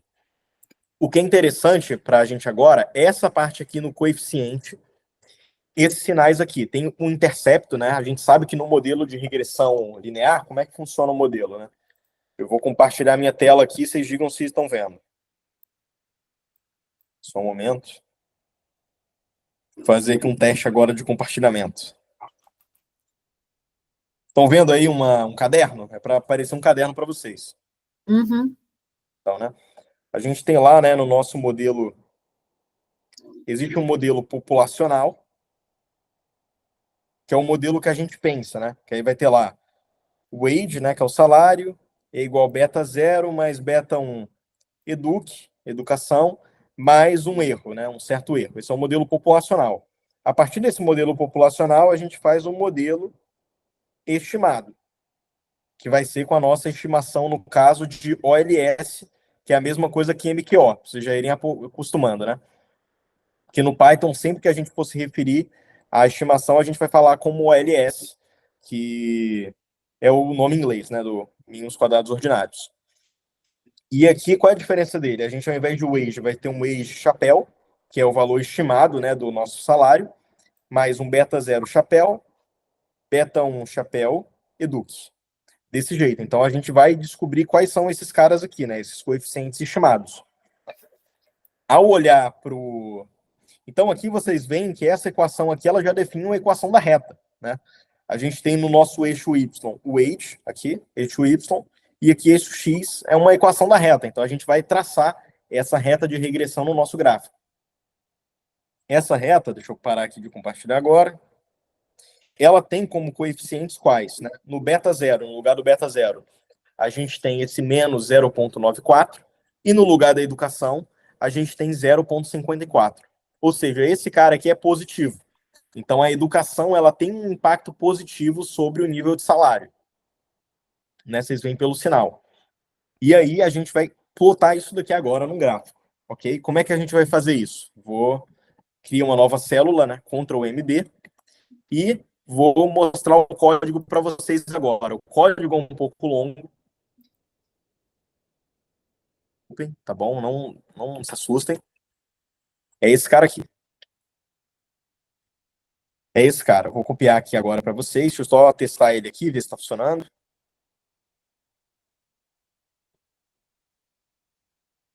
Está funcionando. Esse código deu um pouco de trabalho para poder fazer, mas deu certo. De novo, vocês não vão precisar desenvolver isso daqui do zero. Vocês vão poder só copiar esse código. Tá aí, ó. Scatterplot com reta de regressão. Criem uma nova célula, copiem e colhem. É para aparecer isso daqui para vocês. Desse jeito. Aí o que é que vocês têm, né? Vocês já têm aqui em cima a própria equação que a gente comentou anteriormente, né? Do salário estimado. Vocês podem mudar aqui, né? Ao invés de deixar salário, vocês podem colocar o wage, né? O termo em inglês. Aí vocês têm que ver aqui no código onde é que muda. Aqui muda aqui dentro. Aqui você colocaria o wage. E aqui, ao invés de educação, coloca eduque, por exemplo, né? Para ficar com a variável o mesmo nome. Na hora que rodar, vai estar aqui, ó, wage eduque. O meu deu erro. Deu erro? Você colocou aqui para poder rodar desse jeito aqui? Sim. Só que Porque- tá falando alguma coisa assim, ó. File, Python e tal. Eu acho que eu não tenho esse. Tenta, o Gabriel tá aí ainda? Tenta rodar para ver se vai. Cara, então, tá dando syntax error, incomplete input. Na linha 11, file e Python, traço input. O meu é isso. O meu tá na linha 10 e tá aparecendo isso também. Tentem copiar o erro de vocês no chat para eu dar uma olhada no que é. Copiem o erro de vocês no chat e me mostra. Incomplete input. Ah, isso daqui, de input incompleto. Ok. Vamos lá. Na hora de... Deixa eu ver aqui um negócio. Pode ser que na hora que eu coloque o código aqui, o próprio Google, ele deu uma zoada, sacou? Ele deu uma zoada no código. Deixa eu ver se pelo WhatsApp, se eu mandar pelo WhatsApp, ele melhora. Ó, aparentemente pelo WhatsApp melhora. Vou mandar só esse trecho de código para vocês e vocês tentem copiar, tá bom? Copiar e colar. Uhum. Mandar no grupo aí. Mandei no grupo. Aqui aparentemente ele não vai zoar, né? Vai ficar bom. Tentem aí. Copiar exatamente tudo, todo com a hashtag na frente, copiem com tudo. Ah, foi. Agora foi. Agora apareceu o gráfico aí, né? Então foi isso. Uhum. O Google Meet ali no chat, na hora que colocar, ele deve misturar aqui alguma vírgula, alguma coisa, por isso que não deve ter dado certo. O WhatsApp manteve a formatação. Então, gente, isso daqui é um típico gráfico que o professor pode pedir para vocês. É a distribuição, né, aqui de uma variável em função da outra. Então, você tem aqui a dispersão da educação no eixo X com o salário no eixo Y. A reta de regressão, que é justamente essa reta que é gerada quando a gente usa o modelo de mínimos quadrados ordinários. E aqui em cima ainda a equação do modelo estimado, né, que é o salário chapéu, né, isso daqui é para simbolizar o chapéu. Aí ele pega diretamente esse menos 0,90 daqui, ó. Diretamente. A gente só coloca uma variável para poder pegar de forma assim, a gente pega daqui, ó, desse intercepto e inclinação. Mas não se preocupem com isso, tá bom? Porque esse código aqui é um pouco mais complexo para gerar esse gráfico. Vocês não vão ter que se preocupar com como que ele é feito, né? Fala aí. Perguntar, cara, essa estrutura, assim, principalmente de gerar gráficos, de encontrar os betas, isso vai se manter, esses códigos, essas linhas vão se manter ao longo do curso? Vão se manter. Perfeito. Exatamente isso. Tudo que eu estou mostrando aqui para vocês, esses códigos aqui, vocês podem replicar para outra análise de modelo de mínimos quadrados ordinários. E a gente vai fazer isso hoje, tá bom? Eu não quero tomar muito tempo de vocês, mas faz parte do projeto de monitoria isso. Agora, com essa plotagem dos gráficos, vocês viram tudo que eu queria passar para vocês de conhecimento. Agora, vocês vão ter que fazer isso que a gente fez agora, com esses códigos aí que vocês anotaram e tal, para outra base de dados. Tudo bem? Vocês conseguem? Eu vou mandar para vocês qual é a base. Eu tenho que fazer um outro arquivo ou pode ser nesse ainda? Não, eu vou mandar para vocês agora no grupo. Perfeito. Esse cara aqui, esse atende, ó. Mandei um Excel para vocês. Estão vendo? Vocês Sim, têm que já agora mexi. entrar lá no Colab e fazer exatamente o que eu ensinei para vocês. Como é que faz para poder fazer o arquivo, entendeu? Podem fazer aqui embaixo mesmo, tá bom? Não precisam criar outro Jupyter Notebook, não. Podem começar a programar daqui de baixo, não tem problema. Aí vocês, como é que faz para poder importar? É aquilo que eu ensinei para vocês, fazer upload. Vocês têm que ir no nome dele, colocar. Eu quero que vocês importem ele agora e apresentem desse jeito aqui, ó. Igual ficou lá o outro, Wade, Duke, Expert, desse jeito aqui, ó. Vocês têm que apresentar desse jeito. Né, que é basicamente ler a base de dados.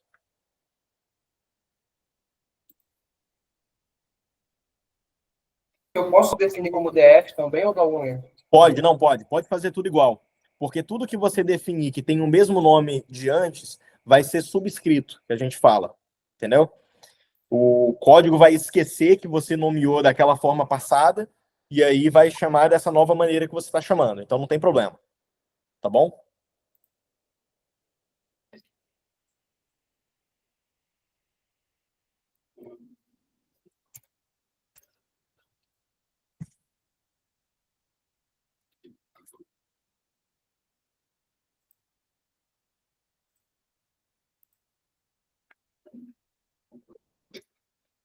Façam aí, eu quero que vocês coloquem a base de dados desse jeito aqui. Igual fizemos antes.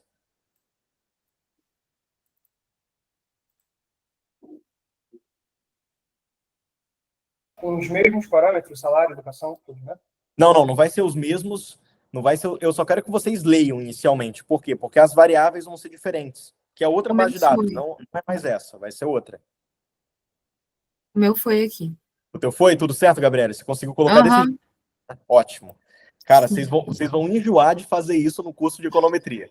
Recebe a base de dados, coloca para poder ler a base de dados. Sempre assim, é o primeiro passo. Então, vou fazer aqui no meu também. De Excel.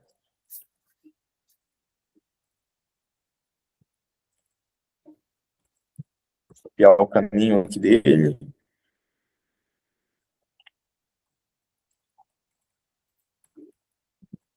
Pronto, todo mundo tem que estar com isso daqui aparecendo, ó, desse jeito.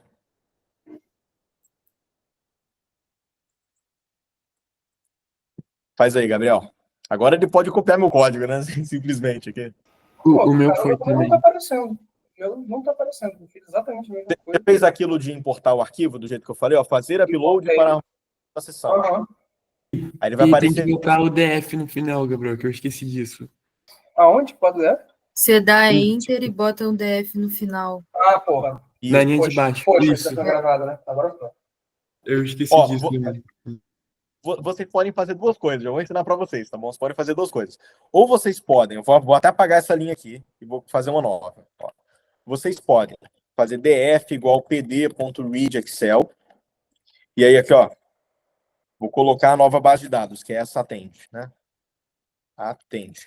Se eu só der Enter aqui, ele só vai dar esse check porque ele leu. Eu, teoricamente, não preciso escrever embaixo. Se eu vier aqui na frente, aqui no DF, tá vendo que ele ficou meio cinza atrás dele? Estão vendo que tem um pouco cinza atrás? Sim. Se eu apertar Command D, aqui no meu é Command D, mas deve ser Ctrl D no de vocês. Ele vai selecionar esse DF, ele foi selecionado. Se eu apertar Ctrl Enter, ele já executa diretamente o DF. Depois de eu ler aqui atrás, né? Primeiro eu executo no final, aí depois eu venho, seleciono e executo. Aí é para ler também. Para poder evitar de colocar aqui embaixo e ler, entendeu? Sim. Fez sentido? É só outra forma, mas tanto faz. Agora, o que vocês vão fazer, tá bom? Isso daqui é uma base de dados que relaciona vários dados educacionais lá de um curso dos Estados Unidos que a galera fez. Está no livro do Udrit, essa base de dados. O que é interessante aqui para a gente vão ser essas duas colunas aqui.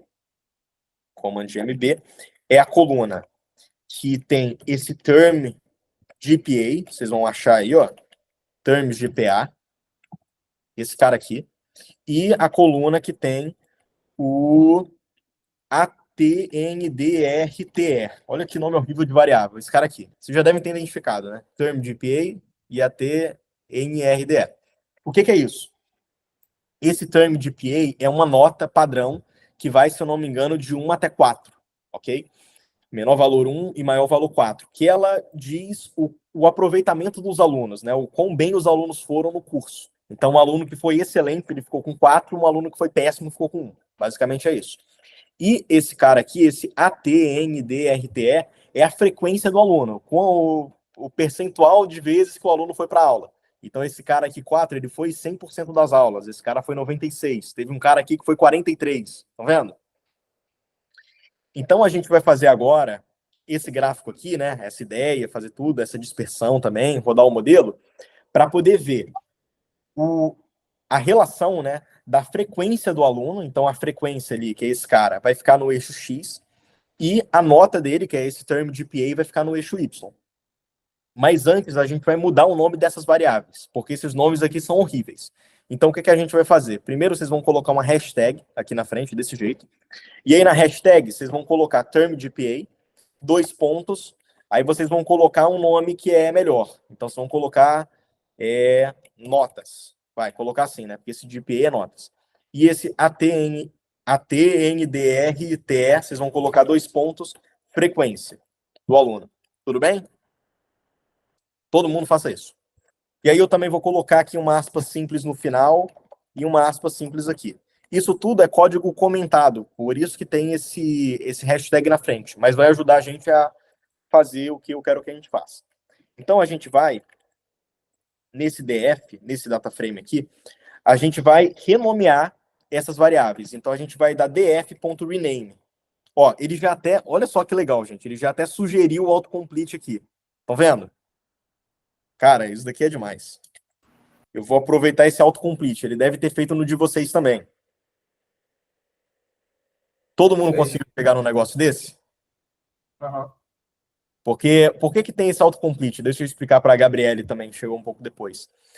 O Google Colab está integrado à IA do Google, que é o Gemini. Então, o próprio Gemini ele sugere formas para completar o código. Então, ele já sugeriu isso daqui. O que a gente vai fazer? A gente vai renomear as colunas do nosso data frame. Esse term GPA vai virar notas e esse cara aqui ele fez errado, tá vendo? É para ficar exatamente como está na coluna. Aí eu vou copiar aqui, ó. Pronto, agora ficou certo. Ele vai virar frequência. Vou executar essa linha de código. Na hora que colocou df embaixo, é para aparecer isso daqui, ó. Esse cara já virou notas e aqui já ficou como frequência. Façam isso. Tem que estar desse jeito o código de vocês. Quer mandar aqui no chat?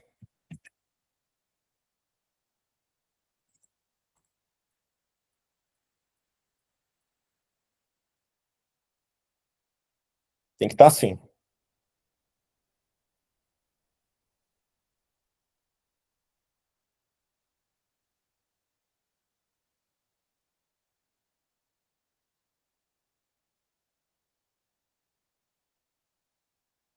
Todo mundo conseguiu fazer isso, essa alteração? Calma aí. Tem que estar exatamente desse jeito. Ó. Esse é o formato da mudança de coluna, de nome da coluna, né?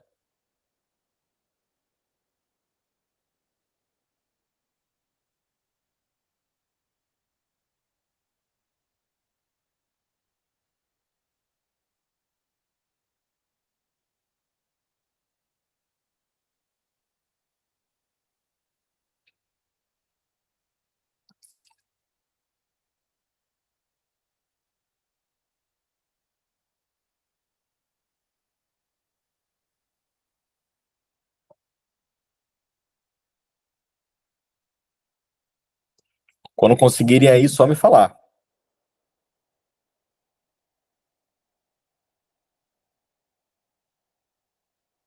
É uma pergunta.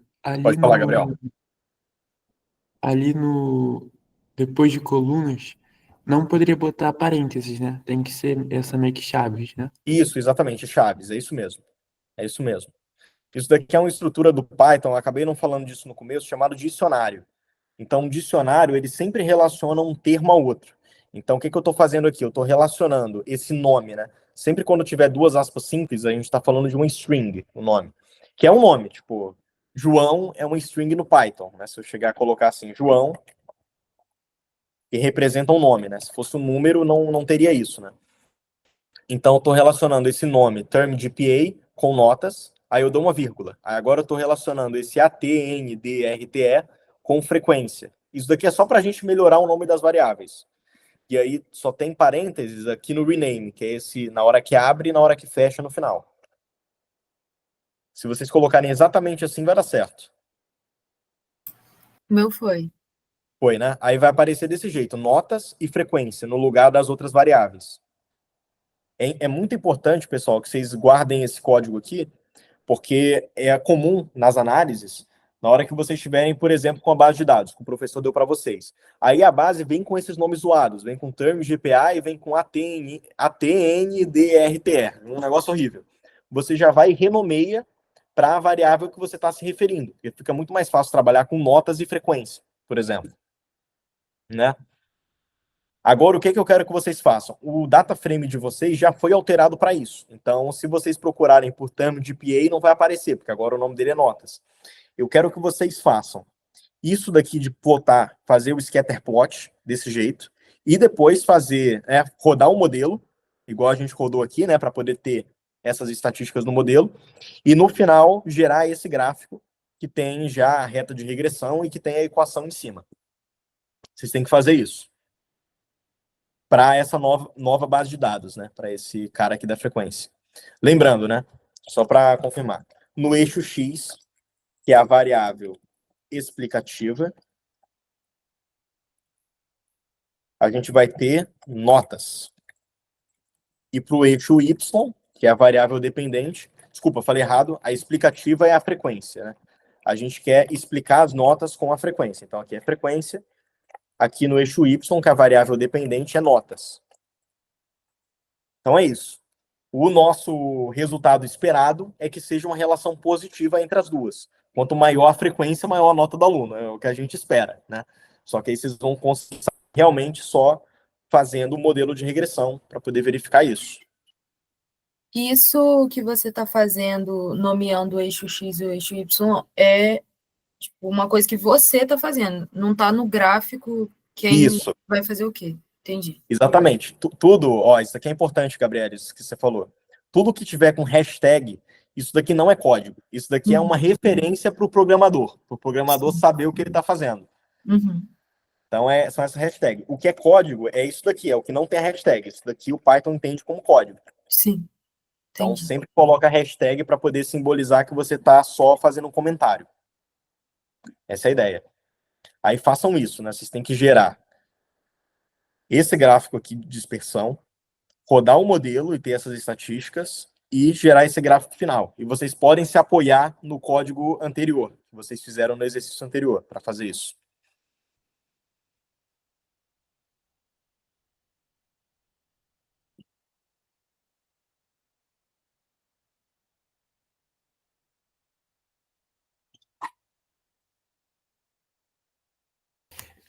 Eu tenho que usar aquele comando sns.startplot. Tem que usar. Aí eu substituo o X por frequência e o Y por notas. Perfeito. É isso Aí aí. deu erro. Aí deu erro. Deu erro fazendo isso, substituindo aqui, ó? O meu comentário tá que não pôde interpretar a frequência por X. Eu tenho que escrever que X é frequência Ó, antes. vamos lá, deixa eu tentar fazer aqui, vamos ver. O que eu fiz? Eu só copiei aquele cara lá de cima e coloquei aqui. No eixo X, a gente quer que fique a frequência. No eixo Y, a gente quer que fique as notas, que é a variável explicativa. Data igual a df. Vou rodar, ficou assim, ó. Você fez assim o teu? Lembrando, o eixo X é sempre da variável explicativa, por isso que eu coloquei aqui. Eu defini ela como frequência desse jeito, sem acento, sem letra maiúscula, você sempre tem que fazer desse jeito. Coloca o nome da variável o mais simples possível, para não ter erro depois. Tenta verificar isso, Gabriel. Se foi algum erro com acentuação, alguma coisa assim.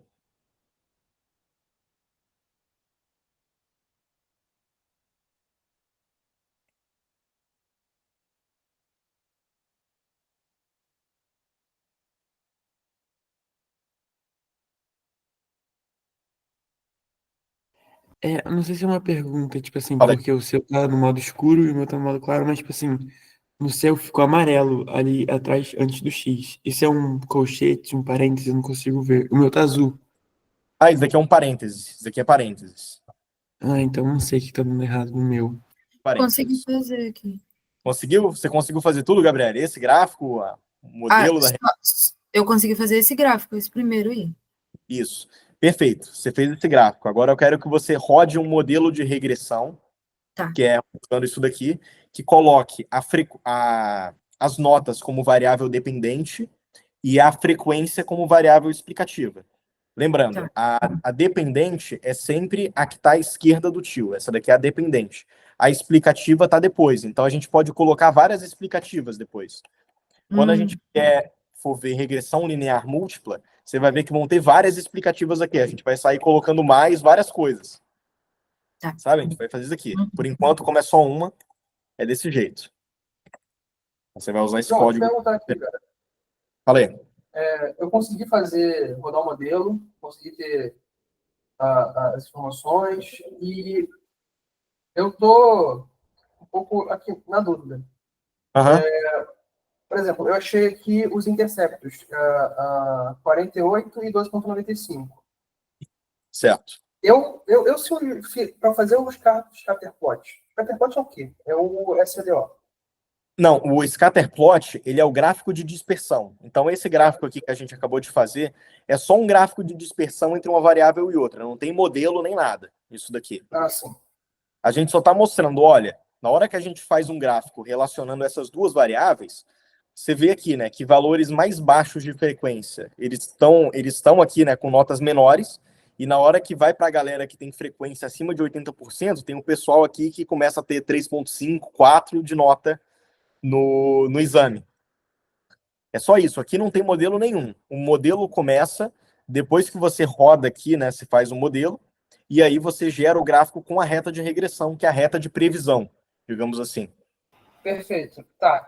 Aí, já nessa parte da scatterplot com a reta de regressão, o que eu tenho que mudar nessa estrutura anterior é basicamente essa parte da equação, que, tipo, nomear, né, o nome. Você não vai mudar em nada no dado. O que vai mudar Isso. no dado é só o gráfico igual a SNS LN plot. Isso aí que eu tenho que declarar com as variáveis, frequência e notas. A parte de título, X-label, Y-label, é tudo para estética, para deixar claro. É isso, é. Isso daqui você vai ter que mudar, né? Você tá vendo aqui que tem no X-label tá educ, no código original. Aí você vai ter que colocar que o teu X-label é frequência, né? Aqui no eixo Y tava salário, agora você vai ter que colocar nota, entendeu? Perfeito, perfeito. Isso daqui é para o nome, né? Esse plt.xlabel e xlabel é para o nome que aparece aqui nos eixos do gráfico. Vocês têm que saber, tipo, olhar o código, olhar esse bloco aqui de código e saber o que é que você tem que mudar para o novo código. Essa é toda a brincadeira.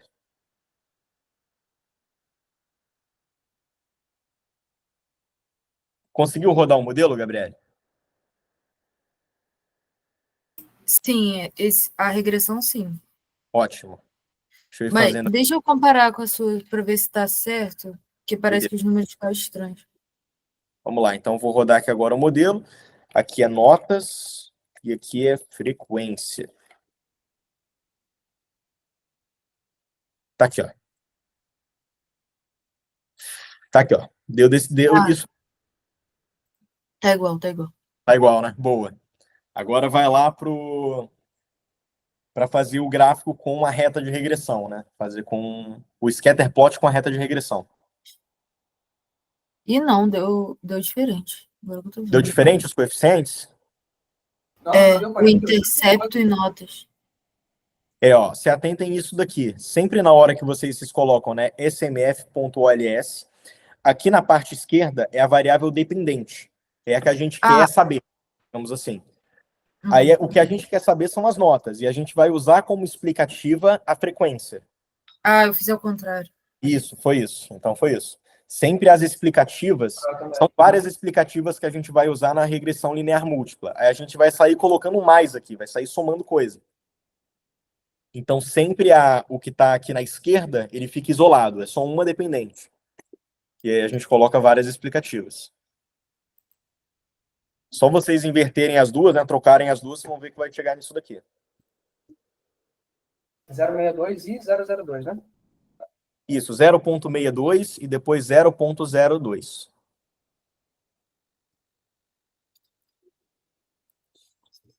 E agora você tem que fazer com a reta de regressão, né? O scatter plot com a reta de regressão.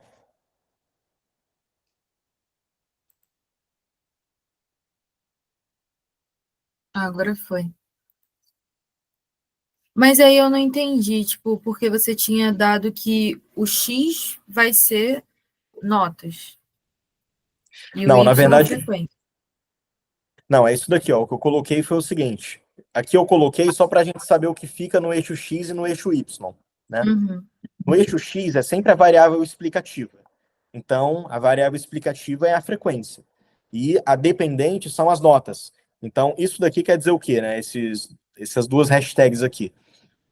Eu vou plotar aqui o meu scatterplot com a frequência e com as notas. Por quê? Porque eu quero ver se frequências maiores aqui, né, no eixo X estão associadas a notas maiores.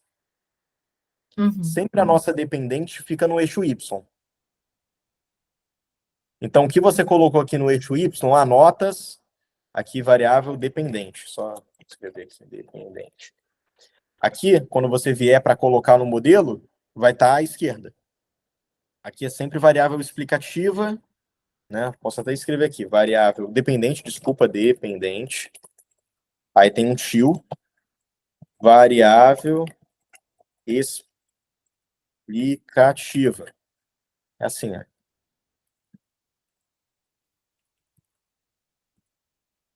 Tá. Desse jeito, sempre desse jeito. Isso daqui é muito importante, gente, porque esses erros, o primeiro teste de vocês é praticamente daqui a um mês.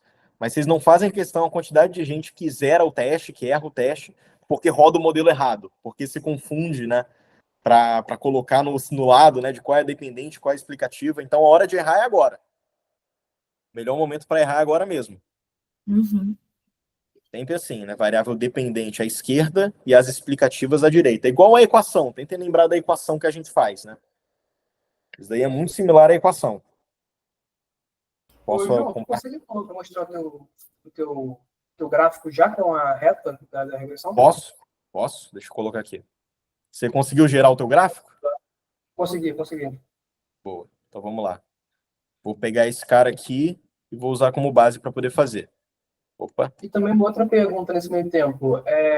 Como é que é essa questão de acentuação na programação? Tipo assim, frequência com acento circunflexo sem tem alguma diferença no Colab ou no VS Code, etc?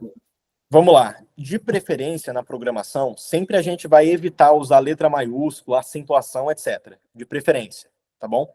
Enquanto a gente está trabalhando, sempre a gente usa 100. É meio que um mantra isso daí. Sempre usa 100. A gente vai usar acentuação depois, no final, quando a gente for para a parte de estilização. Então, quero colocar no gráfico para ficar bonito o F da frequência maiúsculo. Aí você vai e muda isso. Mas enquanto você trabalha, sempre minúsculo. Ok? Aí vamos lá, vamos mudar esse cara aqui para servir, né? Aqui o age não é mais o age dependente, agora é notas, né? E aqui não é mais eduque, agora é frequência. Aí eu coloquei aqui no título, né? Tá relação entre nível de educação e salário. Agora vai ser relação entre frequência e notas, né? No eixo X vão estar frequência. No eixo Y, notas. Tudo certo, roda. Deu algum erro. Tá aqui, o erro foi aqui, foi nessa linha, ele até mostra qual é a linha. No eixo X, frequência. No eixo Y, notas. Tá aí.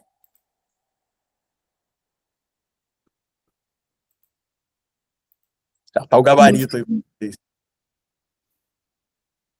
Show, tô certinho.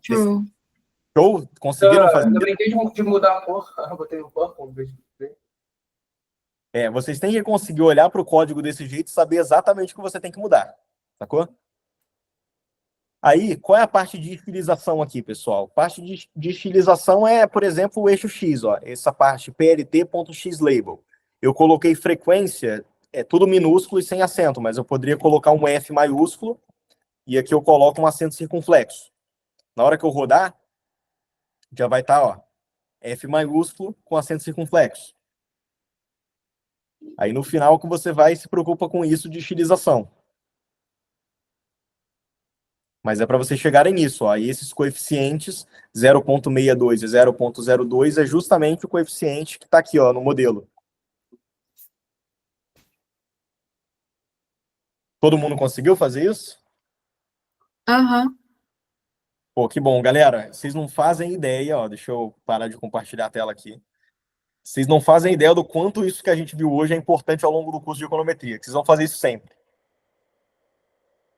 Show de Isso bola. sempre feito. Espero que tenha ajudado aí Espero que todo mundo tenha aproveitado a monitoria, tenha entendido como é que faz as coisas. Mas assim, por exemplo, o Jesus ele usa o R Cloud, né? Sim. Vai servir essas linguagens de programação vai servir para lá também ou não? Então, não vai servir porque tudo que a gente programou agora, esses códigos que eu mandei para vocês e tal, tá tudo na linguagem Python. Tudo na linguagem Entendi. Python. O Jesus ele usa a linguagem R, que é diferente, sabe? Sim. Então assim, eu não uso R porque eu não tenho tanto conhecimento em R, vou ser sincero, né? Eu me sinto mais confortável com a linguagem Python. Aí por isso que eu vou usá-la na monitoria. Tem um livro também, ó, deixa eu até mostrar aqui para vocês, que eu mostrei no começo da aula, mas que é muito legal. Vou mandar esse PDF no grupo. Esse cara aqui, ó. Não, o cara que fez. Tinha que usar um livro desse aqui como referência na faculdade. Eu não sei como é que não usa. Calma aí. Compartilhei errado. Pera aí. Pois eu não estou conseguindo compartilhar a tela agora, mas é esse livro aqui, ó. Depois eu mando no grupo da turma. Cliquem nesse link aí, vai aparecer, ó. É esse Using Python for Introductory Econometrics. Cara, é um livro de econometria, um manual de econometria todo no Python. Então, tem a teoria que vocês veem em sala com Jesus e já tem a aplicação direta para você fazer no computador usando Python. Uhum. Aí é muito bom esse livro, eu recomendo. Aí vai ser isso, né? O professor vai trabalhar com a linguagem vocês em sala de aula, na monitoria. Eu uso outra linguagem, mas aí vocês podem escolher qual vocês acham melhor para poder trabalhar. Ele aceita se a gente usar Python? Aceita? Totalmente, aceita. Legal. Isso daí não tem problema nenhum. Vocês podem usar a linguagem que quiserem. Quando eu fiz econometria, eu usava muito uma chamada Gretel, que não é nem uma linguagem de programação, é só um software econométrico, e o Excel. Eu fazia muito nisso, porque eu não sabia Python ainda quando eu fiz econometria. Fui aprender depois. Então ele aceita sim, sem problema. Então de boa. E o Jesus sabe Python também, ele programa também em Python. Então, é tranquilo. Galera, alguma dúvida, algum questionamento?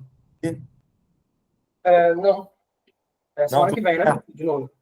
Semana que vem de novo, segunda-feira, vão ser sempre às segundas-feiras, às 18 às 20 horas, nossos encontros. Perfeito. Ok. Vou sair agora, mas... Perfeito. Não, eu vou sair também, já vou encerrar aqui a monitoria, encerrar a gravação. Deixa eu colocar aqui para encerrar. Só um momento.